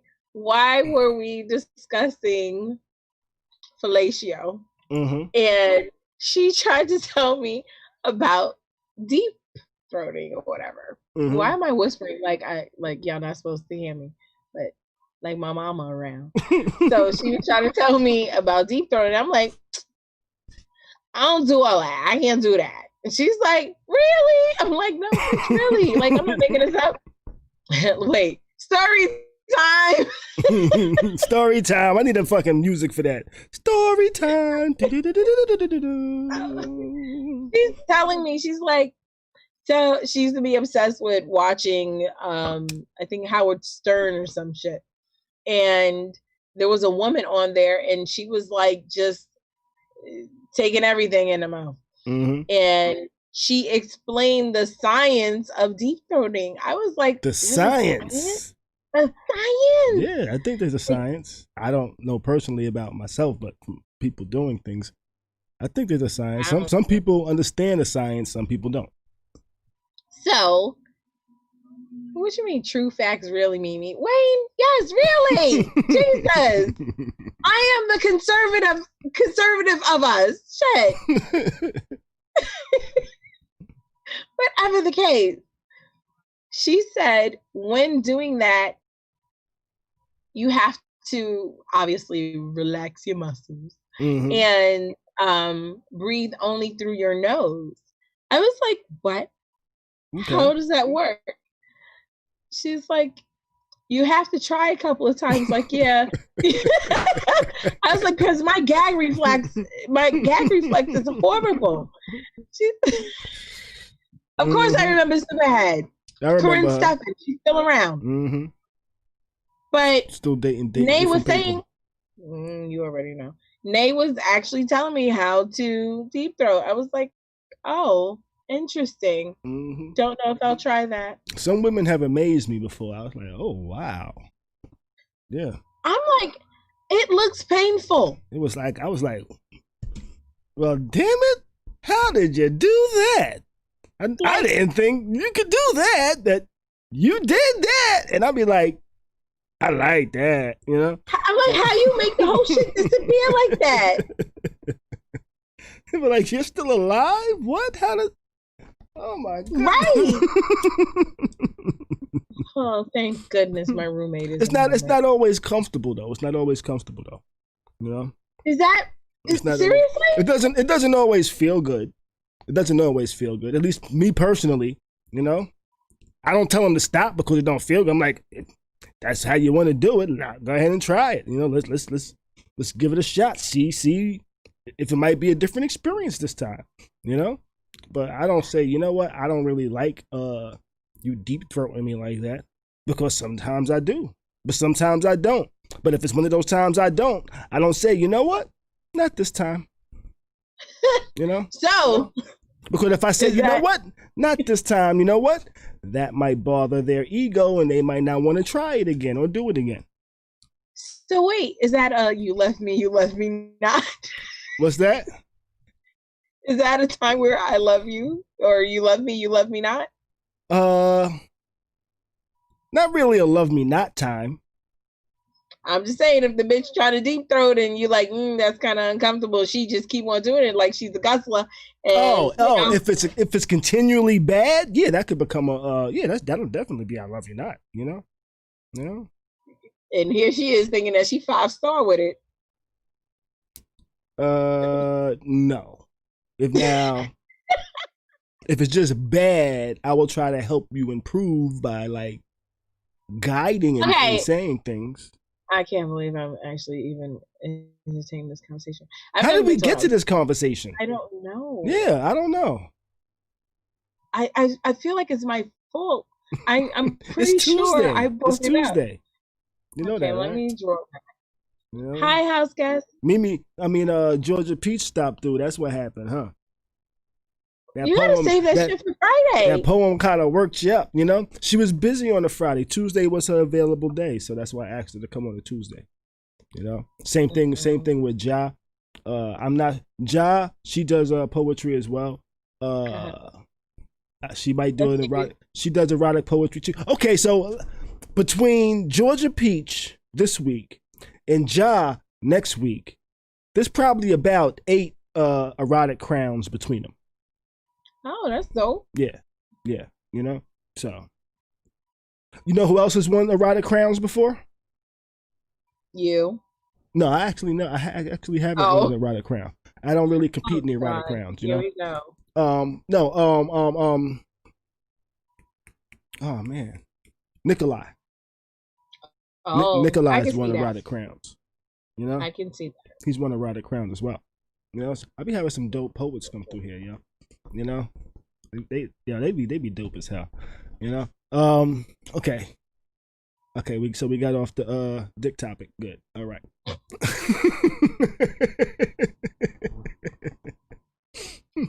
I got off the dick topic. Okay. Yes. You want him, Danny? That's Prince Danny over there. Yes. That's Prince. Papa Prince. Prince chilling. You know. All right. So are we done with you love me not, or we still got some love me's and love me not? I think everyone got the gist of it. I think so. You know, they can relate. Yeah. All right, so let's go ahead and jump into some of today's topics. Let's see. Where's my today's topic screen? You know I like doing these screens, right? I need that. You know what? I need to come up with some time to make a better way for me to transition to these things, though. You know, because it's not today's topic; it's today's news. See, you was gonna let me misspeak and all that. What? Today's news. This boy needs too much attention. Today's news. Were you talking to me or Prince? I don't know. You know? Okay. All right. So some of today's news, all right? We're going to be going over some 19 families that have bought 97 acres of land for a safe city. You know, it's like Wakanda, Georgia type of thing. You know, the Department of Justice have named some anarchist jurisdictions in the U.S. You know, those are a few cities. We're going to talk about that. The Republicans have guaranteed Trump support for a replacement for you know what? The Supreme Court. What was her name? All I could think about now is just Ruth Bader Ginsburg. Thank you, because I was definitely gonna say the wrong initials. You know, I kept seeing it all day. Just the initials, RBG. And I was about to say RGB. You know, because I have RGB lights over here that you notice I've turned to green now. You know, so that's some of our stories that we're going to be covering in this part of our show, you know. So our first story, 19 families buy nearly 97 acres of land in Georgia to create a safe city for Black people. You know, what you think about it? I've been seeing people saying this is great, and other people saying this is segregation. You know, and guess isn't it what they want? Guess who it was saying this is segregation? The others. The others. The way you say that, the others. Yes, the others. They you know, because actually saying the actual word actually gets like YouTube's like, huh? What you talking about? You know? So yes, the others have said it's like segregation. And my thoughts on that was well, isn't this what y'all started? Isn't this what y'all wanted? And now y'all mad at motherfuckers for trying to do the same thing y'all did and still want to do? You know? But now it's a bad thing because we're able to. Right. And it's not you doing it. Right. You know? So I think it's a lovely idea. I appreciate the whole Black Wall Street. I wish it would come back. I'm not saying that we should remain segregated fully, but it's important that we own our own. Definitely. It's important that we have our own banks, that we have services that support us, because sometimes the deck is stacked against us. Period. Definitely. So this and Prince is really trying to make a cameo. This is one of the things that I think needs to happen for Ice Cube's plan to actually work. You know, well, Ice Cube's plan is pretty much black people saying, "Hey," the black community pretty much saying, "Hey, this is what we demand for our vote. Otherwise, fuck y'all." You know, the reason why we can't really do that now is because we don't have no black community really. You know, and that's a start to a black community that can actually govern itself, support itself, things like that. So before we can do Cube's plan, shit like that needs to be in place to where you can actually have your own community, because we really don't have our own communities. We have hoods that we live in, you know, that we act like it's our own community, but it's not really. Right. Like, you know? So for instance, in New York alone, you have Little Italy, you have Chinatown. You have areas where there are predominantly Hispanics. And in those areas, they have banks that cater to them. Right. They have stores, restaurants that they own. Nowhere in New York do we have like a little Wakanda. No.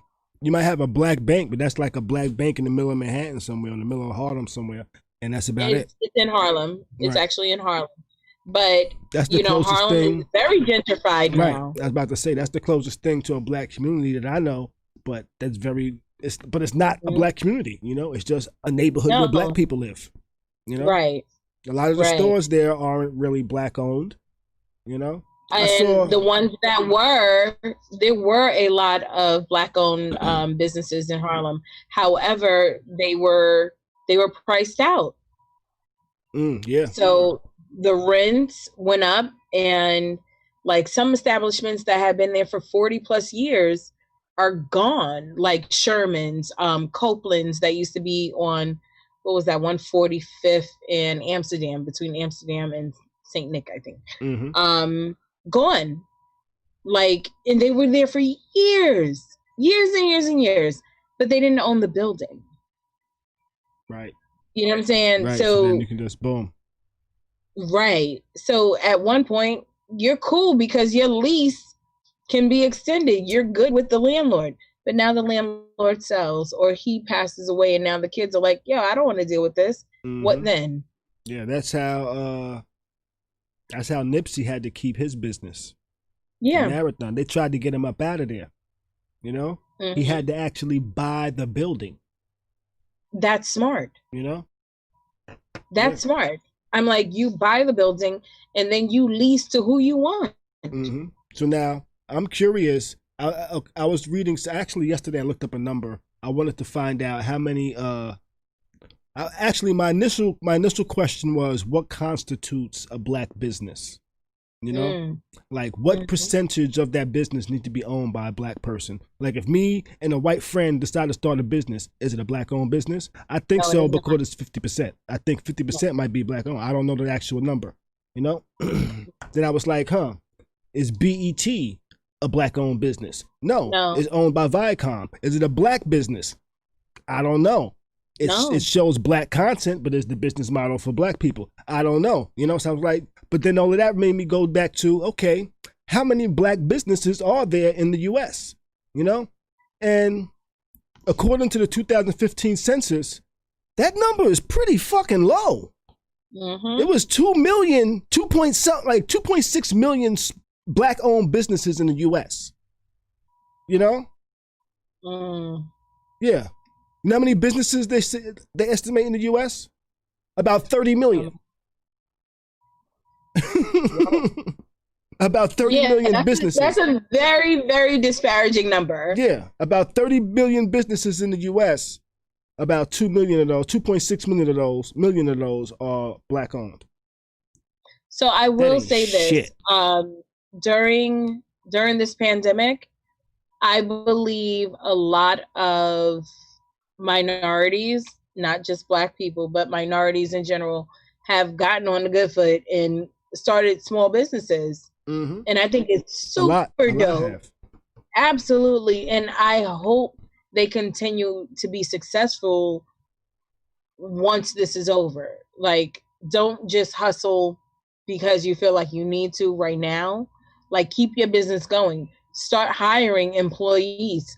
Teach other people how to do what you're doing. You know what I'm saying? Mm-hmm. Yeah. I think that in itself is also important. So definitely. Now, I mean, that should change the game quite a bit, especially if not just have your mom and pop shop from your house. Go out, get your business license, then incorporate it or LLC it, do whatever you need to do. right. Get proper funding for your business. You know what I'm saying? Yeah, because the money is definitely out there. There are plenty of grants that you don't have to pay back, but but people need to educate you gotta run themselves. a business. You gotta run a business. You can't have a hustle, you know? Right. You know, as long as you don't have that LLC, all you doing is hustling, you know? Mm-hmm. All you doing is hustling. Get that LLC, then you're running a business, and that's when you can start getting grants and actually start looking for funding. Because don't nobody want to really fund the hustle. Exactly. Because that's just the gamble. Right. So you have to show banks and these other corporations that, no, I'm serious. I'm willing to invest in me. Right. You know what I'm saying? So, yeah, I hope more of that continues to happen. Me too. And, damn, we need to bring Bestie on here. We need to bring Shantae on here because she and her partner, Drago, they're doing amazing things for young entrepreneurs as well. Mm-hmm. So they're giving them a platform to start a business. I know Shantae was doing workshops for quite some time, actually, and telling them, all right, this is how you go about it. This is what you do. This is how it should look. You know what I'm saying? And that's how my daughter actually got started. So yeah, I appreciate them. Definitely. They say they're looking for it to be a safe space, you know? And that's being a shame. Able to create a community that is thriving, that is safe, that has agricultural and commercial businesses that are supporting one another, and that dollars circulating in our community. That is our vision, you know? That's amazing. The unrest that took hold of the country earlier this year after the killings of George Floyd and Breonna Taylor at the hands of police, and then closer at home, the shooting death of Rahman Arbery while jogging outside of Brunswick, Georgia, prompted the woman to search for a community, one they could start themselves. And they found 97 acres. That's dope. Family of 19.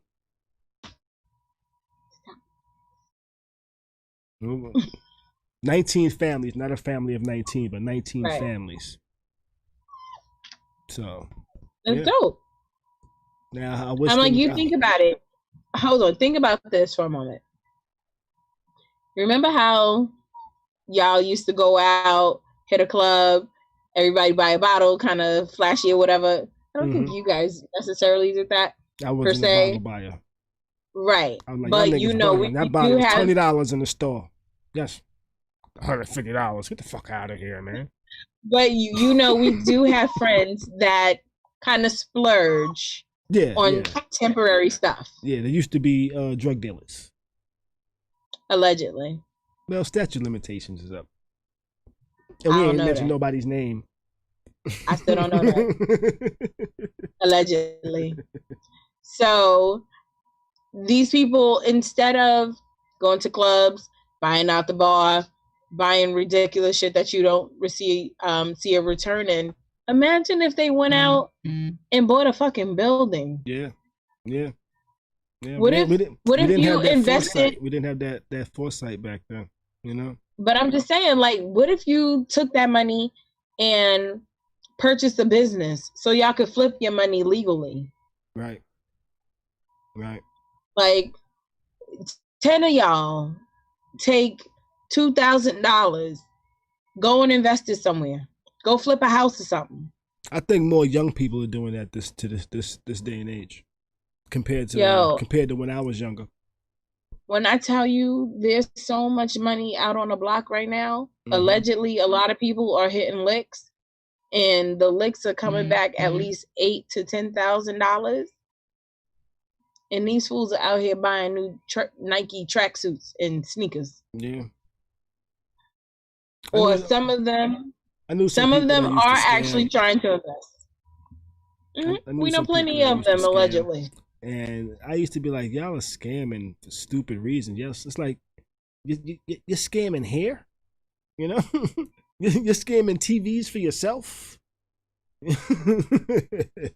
You know, it's like y'all are tripping. Yo, one of the first things my brother and I have been talking about it. One of the first things we said we would do is invest in a new business. Yo, go buy a fucking vending machine, bro. That shit's gonna continue to pay you. Yes and no. We know somebody that got a vending machines and they ain't too thrilled. That's because it's all about placement, though. Yeah, but you gotta find that. That is. It sounds a lot. It's a lot easier to say than actually. Absolutely. You know. Okay, so boom, don't get a vending machine. You know what everybody's into right now? What's Bitcoin. That? Yeah. You know how many Bitcoin ATMs there are? Yeah, I walked past one today. Like, what the fuck? Why am I going on Bitcoin? Exactly. But do you know that people come from far just to utilize one Bitcoin machine? Did not know that. There aren't that many. Dudes from Brooklyn be driving upstate. Get a Bitcoin machine. All right. Get paid. I don't even understand what a Bitcoin machine would actually be doing. So I can't even say do that because I have no clue what the hell it would do. I got to actually research it and say, look at the hell it is. I saw a Bitcoin machine today and that shit just like. Basically, you're converting your cash to digital currency. That's all.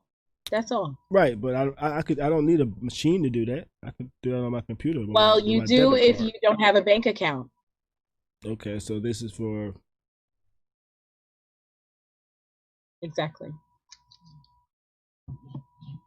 And sometimes you don't want to use your bank account to pay for things. So what you do, you deposit in the Bitcoin machine, and then it outputs a receipt with a code on it.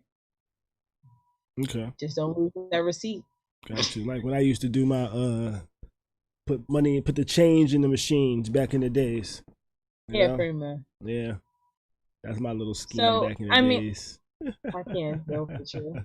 I'm just saying there's a lot that can be done, and I think what these people are doing is great. Just to bring it back full circle. Yeah, I think it is. We do need our own, and I hope this happens more and more across the country. I hope so. I hope it can just spread, but I also hope it can actually stay there without the others attacking. You know? Well, you already know it's gonna be some ish.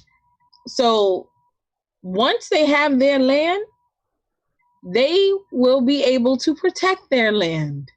That's the beauty of that. I actually got into a little argument on Facebook with a discussion where some people was talking about, oh, this is bad and blah blah blah blah blah, right? And I pretty much explained, y'all been doing this type of shit forever, you know, and exactly. And then they tried to get into the whole, well, the government's gonna be involved. I don't see the point of this and that and blah blah blah. There's no towns like that still exist and shit like that. And I was like, that's because you burnt it down. No, but I'm talking about not black towns. I'm talking about all white towns, you know.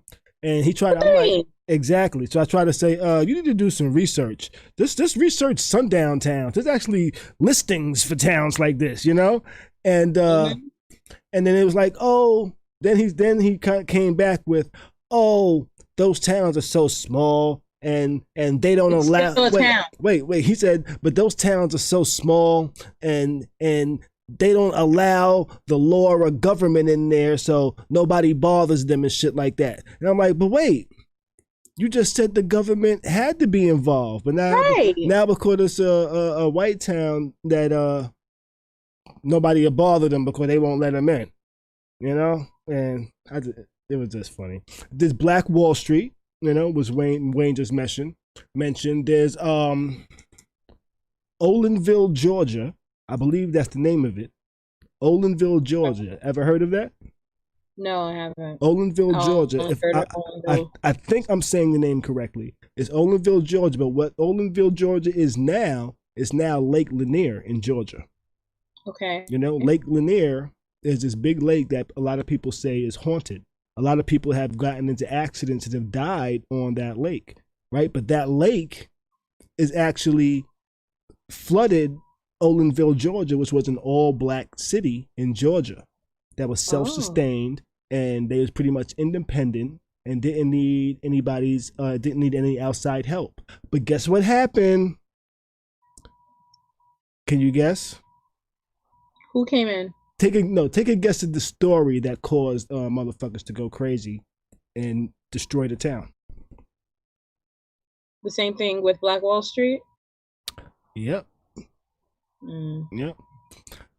A white woman got raped. They blame black people. Was she actually? No, actually a descendant of the woman that claimed she got raped actually said, yeah, I think she was full of shit.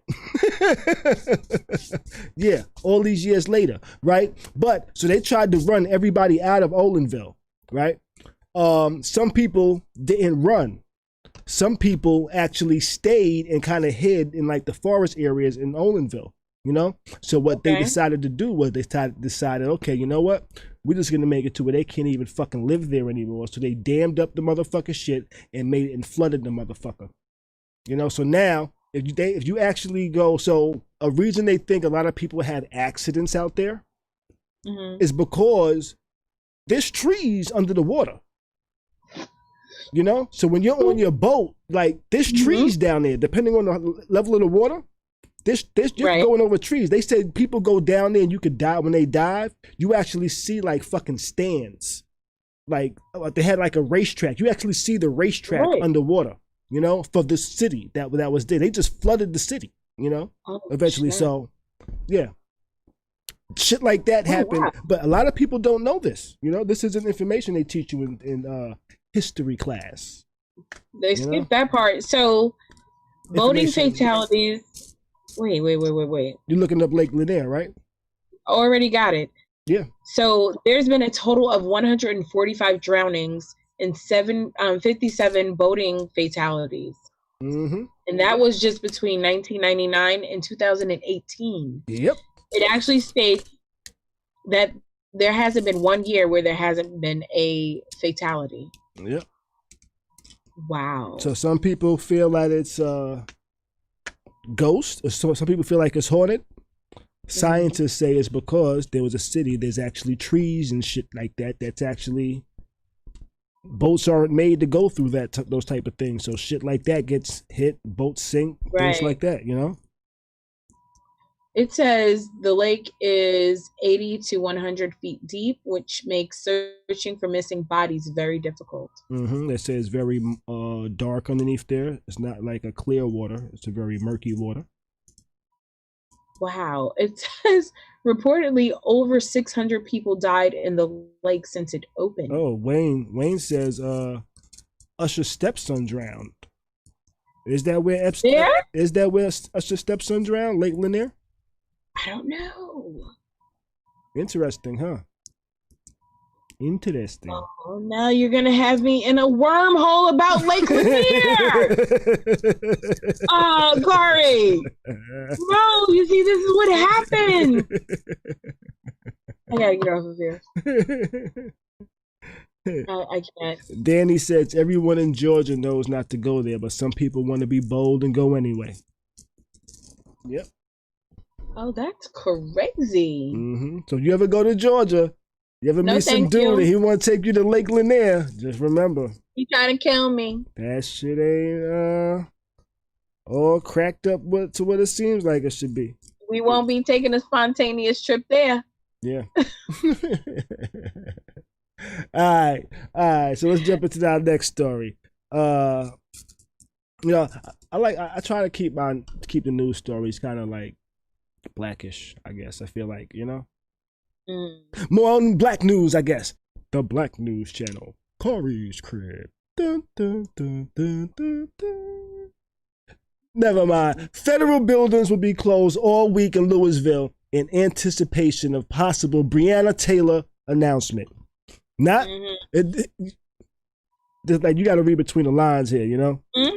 They didn't say in case of no motherfucking trial shit. They said announcement. But so preparing for the announcement. But preparing for the announcement, we are closing all federal buildings. We are boarding up windows. We are shutting this motherfucker down. Yo, you know what else they did? All police that's getting ready to take vacation, cancel y'all vacation and come bring your ass out here in anticipation of this shit. So now tell me this. How angry you think them cops gonna be? Motherfucker, I was gonna go to Mexico. That's the only place taking us Americans right now. And now I got to be here for this shit? Oh, I'm cracking some skulls. I think I sounded like the 80s with that. Some skulls. You know, Khary. What's that? I love you and all, but stop doing your voices.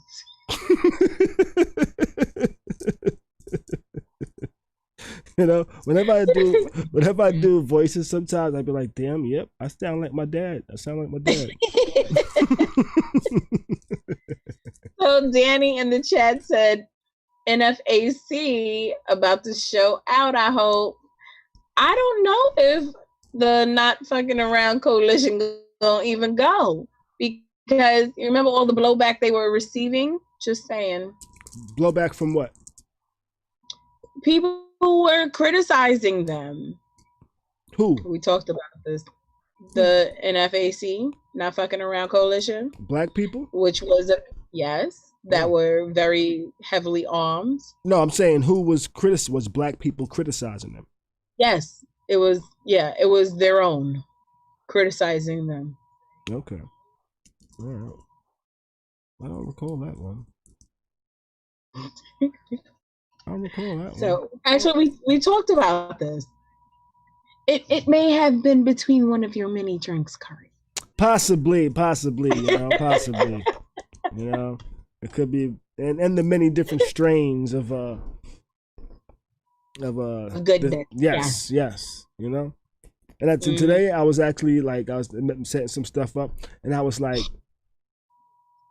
are my eyes always this low, or are my eyes always this low? And I was like, I can't. I don't know. So Danny in the chat said, I think they're going because they were there giving them a deadline. Okay, then. Giving the state a deadline? Like, yo, y'all better perhaps decide what y'all want to do with this shit. Oh, we're going to tear shit up. Like, I ain't mad at it, trust. I'm in support of violence and destruction sometimes. When people don't listen. Because it gets their attention. Yeah, because they finally start to listen. Nobody listened until people started rioting. Nobody started saying Black Lives Matter and the news, and everybody was like now behind Black Lives Matter. Black Lives Matter been around for quite a few years, Didn't the young lady just step down a few weeks ago? I'm not sure. I don't really follow the Black Lives Matter organization itself. I really don't give a fuck about them, really. I care more about the movement itself. Not an organization that gets donations. Okay, because I'm about to say Khary. Yeah. I don't care about the organization and the LLC of Black Lives Matter. I don't give a fuck what the fuck they doing. I care about the movement itself and the meaning behind it and shit like that. So when people start bringing up the whole organization and shit, I'd be like, I really don't care about that, right? You're wasting your breath right now. Copy. Yeah. But they didn't really start people really didn't start caring about it until the pandemic happened and people started rioting and shit like that, you know? Once people started rioting, then it was like, you know what? Maybe we should start listening because this is costing us a lot of money. Right. You know? That's my thoughts on it. Listen, I had issue with the writing initially until I really stepped back and analyzed quite a bit. The others riot and set things on fire as celebration. Flip card. That part. Yeah, for celebration. And all of that, they're never called thugs. Mm-hmm. They're called spirited individuals. Mm-hmm. And yeah, they come out the next day, they clean it up, and no one talks about it again. Exactly. You don't hear about it. Right. I think it was Janae some time ago, maybe 2-3 weeks ago, that brought up. I'm not sure if it was the conversation she was just having, or what may have you. But Black people need to get life insurance. Yeah, I was talking about that the other week. Yeah. Because the insurance companies will start saying, "Yo, y'all killing Trinity. Y'all costing us too much money." Exactly.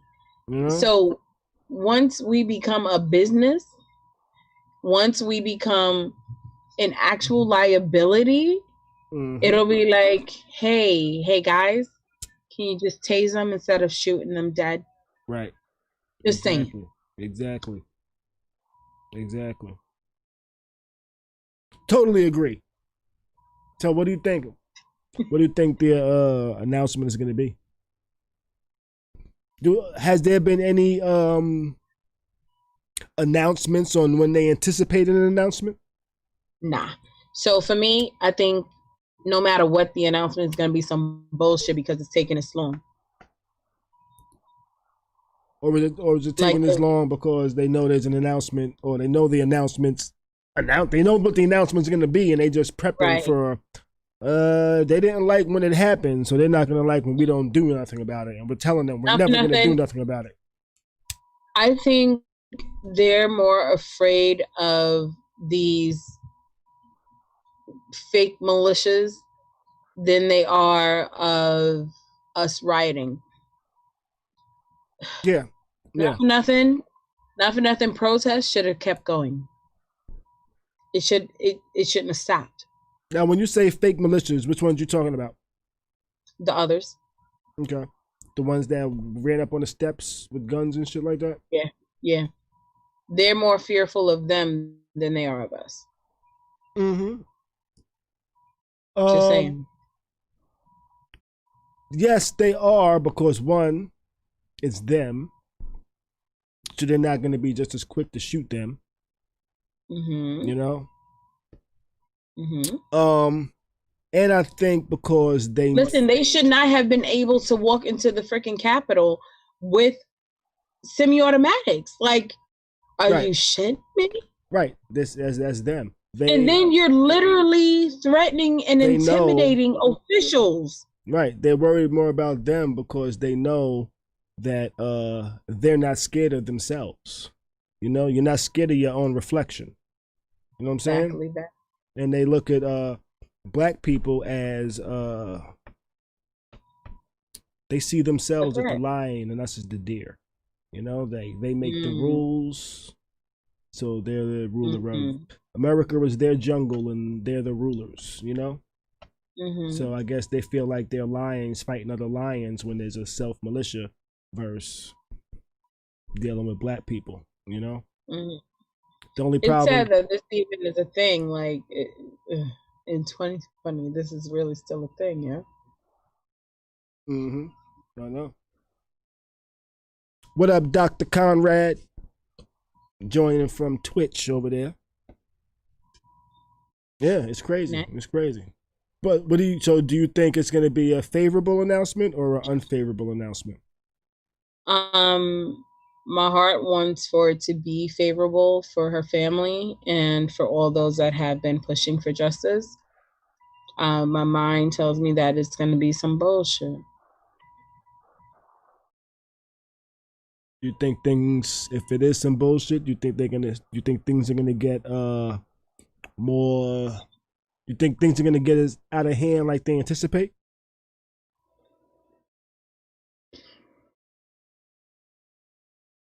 I actually don't think it will. You think people are gonna be calm? Unfortunately. Got you. Yeah. Got you. Right now, we're talking about federal buildings being closed in Louisville, anticipating Breonna Taylor announcement. I think. I hope they go to pursue charges and shit like that. That's what I'm hoping for. So I'm just gonna say I hope they say, yo, let's move forward with this and stop bullshitting. That's what I hope. And I hope Again, this is all just show. I hope this is all just like let's look like we're worried about shit happening just in case, mm-hmm. Just so we can kind of show y'all that, yo, we got to take force. We can let us demonstrate right here real quick that how much force we can actually put, Absolutely. Yeah. Dr. Conrad asked in the chat from Twitch, why are they closed? What happened? I don't know what the smiley face is about, but okay. If you would like to explain.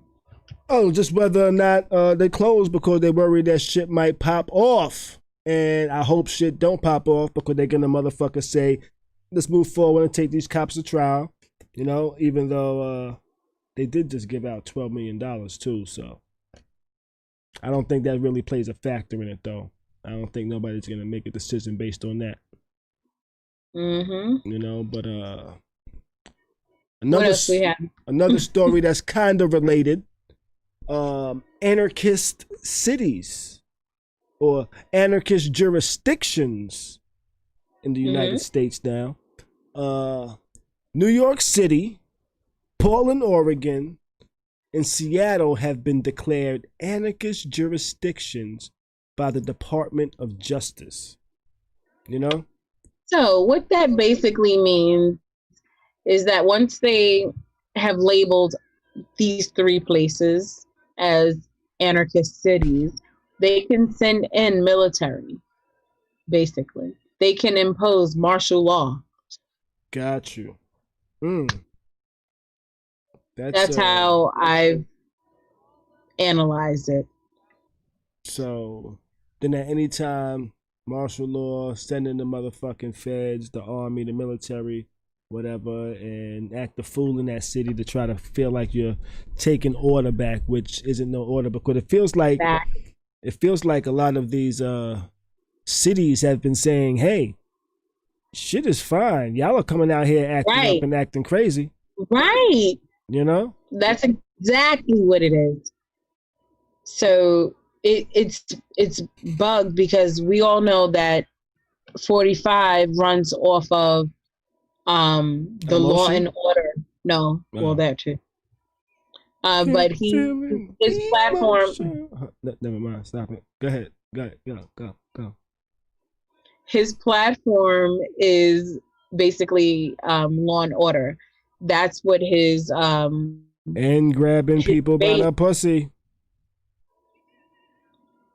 Don't forget that. Yo, he won on that shit, yo. I'm telling you, he won on that quote. Yeah, I'm sure for the misogynistic other male. So his platform, they want to see this. They want to see him strong arm cities. They want to see more people being locked up. It is, yeah, it is what it is. Got you. Yes, that's scary though, that they could just decide, you know what, all of these are all democratic cities too, right? Yes. Yeah. So that is kind of funny that, yeah, the democratic cities are the cities that he going to decide to label anarchist. Anarchist is one of those words that they just decide to throw out there to make somebody sound terrible. Yeah. So something else I want everyone to pay attention to is when they start enforcing law or law and order, will it be closer to the election? Right. Will this happen to carry over to voter suppression? Things of that nature. Yeah. We just really have to like be vigilant and pay attention. Interesting. Yes, and scary. Mm-hmm. I don't like that Whatever. dude. I don't like that dude, man. You know, but the He next don't story. Like himself. He don't say we don't like him. The next story is still on this dude. You know, so Republican Senator Mitt Romney announced on Tuesday that he intends to consider and vote on President Donald Trump's Supreme Court nominee to fill Justice Ruth Bader Ginsburg's seats, all but ensuring that the GOP has enough support to proceed with the confirmation process. I almost said GOP. It's not GOP, it's GOP, right? Hold on. Did you say Mitt Romney and not Mitch McConnell? I said Mitt Romney, yeah. Really? Mm-hmm. Oh, because I know Mitch McConnell spoke today and said that he's in support. This story came out 11 hours ago. I'm just reading from the Business Insider. Hey, look at me. Yeah, they go young Mimi. Young Mimi, you know? You know, and it looks like he plans to announce his nominee on Saturday with Romney's support. You know, and it says he is now all but guaranteed to have enough votes to confirm a new justice to court. Yeah. Yeah, it's gonna be some shit because if you guys remember, died on Friday. Right, and she actually said in September that she hopes they don't fill her seat before a new president is elected or before the election. Grilled cheese face. I'm reading one of the comments over here in the chat. Listen, it's I don't. You know how everyone says it can't get any worse? It actually can. Yeah, it really can. 2021 is a scary looking forward thing. Now, absolutely. Now, if he was to I'm actually going back real quick to the other thing with the whole anarchist shit. If he was to like impose like some type of martial law or some type of feds going into all of these cities after the election, if like say he loses the election, what happens? Do they still keep doing their thing until January and somebody else gets in office? No. Who starts deciding shit? I believe not the Senate.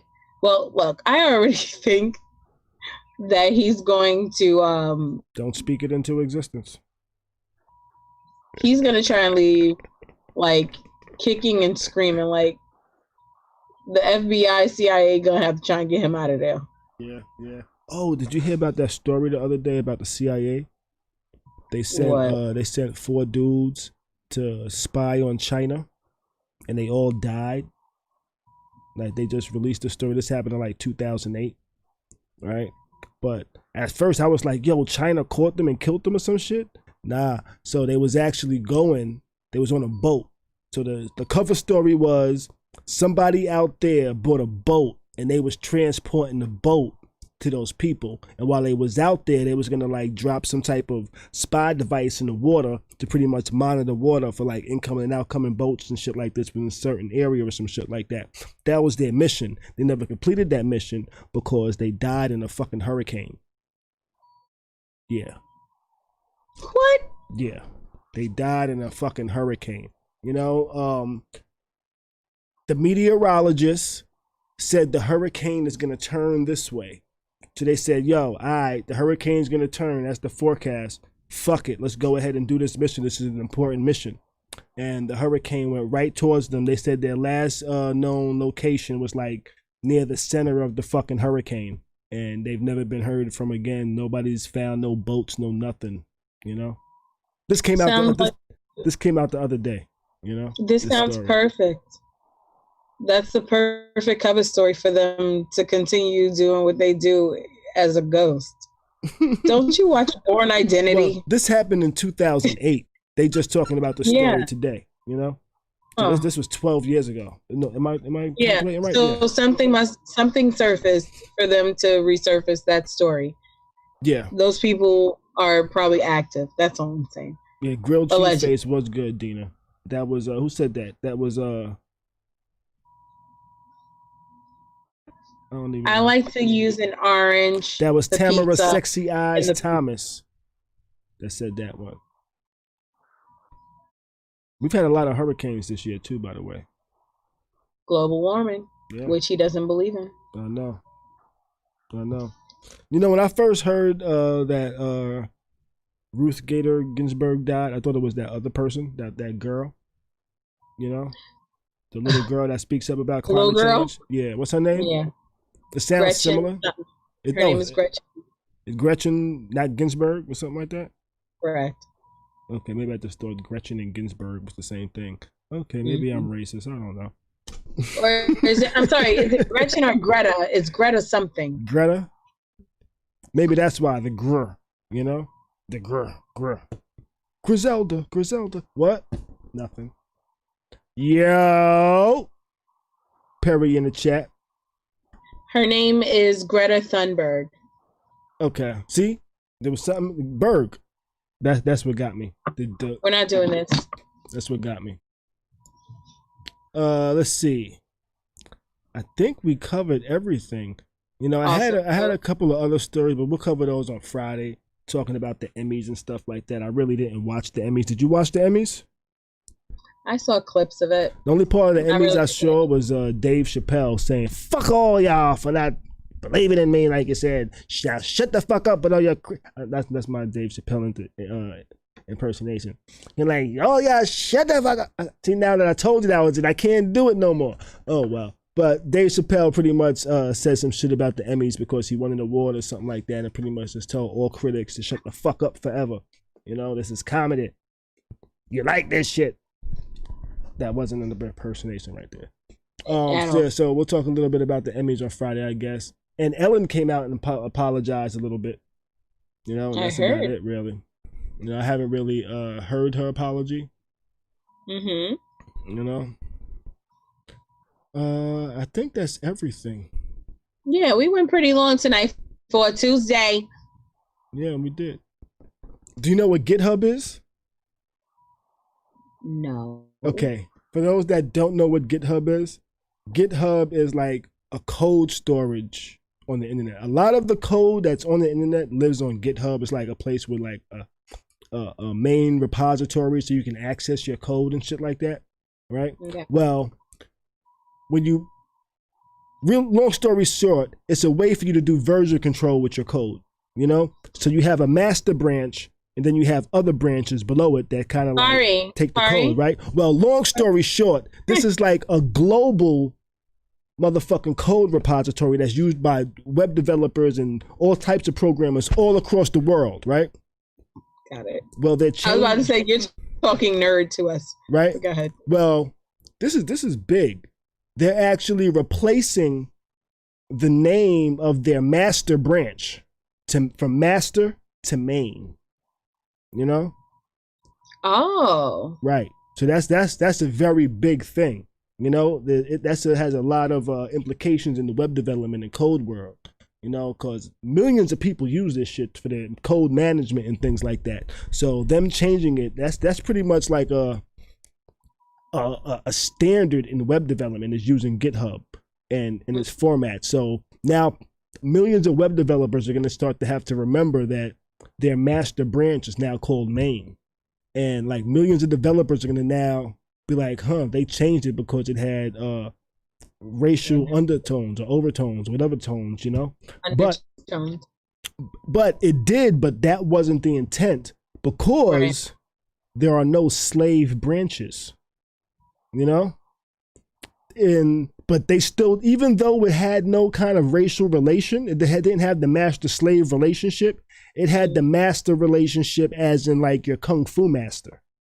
you know? Right. So that was the master that they saw. So like all the code below it was like a version of that code, you know? So like that type of master. But even though it didn't, like the formation of it didn't have anything with that relation, they still felt people could see it with that slavery tone to it. So they said, you know what? We're going to replace that shit anyway, which I thought that was pretty fucking dope, you know? And that's going to be millions of fucking developers that see that across the whole globe. And some people are going to wonder, and they're going to realize, oh shit, that was pretty cool, you know? Just random shit that I was like, you know what? Nobody's really going to know what the hell GitHub is, but that's a major implication right there. But I think that's all of our stories for the evening. I wrote something down that I was going to talk about Heaven Flicks. What you think about Heaven Flicks? I don't know what you're talking about. All right, next. Heaven Flicks. When you died, you could watch your whole life back. You know? You get to heaven, you get to watch your life as a series. Season 1, 2, 3, 4, all the way till you die, whatever, how many years that is, you know? So you sitting here talking about have Book of Mimi 3? Yeah, and you'd be like, when you're 3 years old, you can see all the shit you did, you know? But I was like, damn, what will I want my life to be? Ari, how high were you when you thought of this? What kind of movie will my life be? No, actually, the start of my book actually kind of resembles that a little bit, you know? my preface, you know? House guests, don't forget to like, share, and subscribe to Khary's Crib. Make sure you donate on his Cash App, which is Khary's Crib. Definitely. You know, make sure support. We put a lot of work in here. Make sure you donate to Mimi because she's cute at Petty by Mimi, you know? Remember that. You know? So yeah, I think we covered everything tonight, you know? I think we got everything covered. We're gonna get ready to get up out of here. Mimi joined us. Mimi was always checked in like usual. I got a bunch of other shit I could keep talking about and what word did like you that. just say? Mimi just checked in because what? I don't know. I had a couple of drinks or this one drink, this big drink. I had like this much. I had like about that much left in the bottle. I just threw it in the cup and drank it tonight. So I don't know. I'm feeling all right as I'm chilling. That's a song I just made up right now. Oh, right now. Hey, but right. Okay, never mind. But my Heaven Flicks is gonna be a comedy action movie, but safe action. You know, like getting on the plane, going to Tahiti action, not like machine gun war action. No, we don't want that action. You know, I want all my action movies to end as pornos. So that's what I want my Heaven Flicks movie to look like. You know, it's gonna look like a porno and stuff like that. But I think we got everything covered this evening. I forgot to change the thing on the bottom real quick. I did my song tonight, right? I did my 8, 1, 3, 5, 5. No, you know what? Never mind. But I think that is everything. Let's see. Boom, boom. Yes, I did that. Yeah, I think we covered everything this evening. I like to try to make sure that I covered everything. And shit like that. What's this? That's nothing. All right, I think that's it. I'm ready to get out of here. You ready to get out of here? I'm ready to get out of here. Yeah. Okay. Oh, did I talk about that before? I don't know. I think so. All right, that's everything. Yes. I'd like to thank all my house guests for joining us this evening. I appreciate you for joining us. We will be back again on Friday evening at 9 p.m. 9 p.m. 9:05. Within that window. I will have on maybe a different do-rag, maybe a different hat. I have a hat in the mail. I think Danny might be receiving her shirt in a day or so, or maybe today. I'm not sure. So when you do get that, Danny, shoot us a pic. Let us see what that joint look like and shit like that. And I think that's everything. Let me get this set up over here. You know, because you know we're getting ready to roll up out this motherfucker. I got a date with my bed in a little while. I'm about to say, you got a date with who? Let's see. All right, I think we're ready. All right, may the rest of your week be great. Do your best to stay sucker free. Keep a smile on your face, baby. We out this bitch.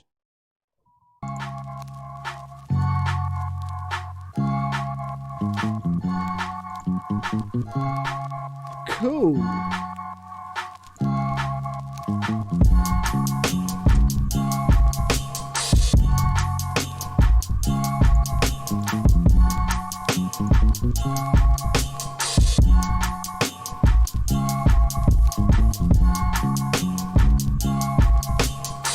That looks so good.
You are now tuned into Khary's Crib. Khary's Crib. Khary's Crib. Khary's Crib.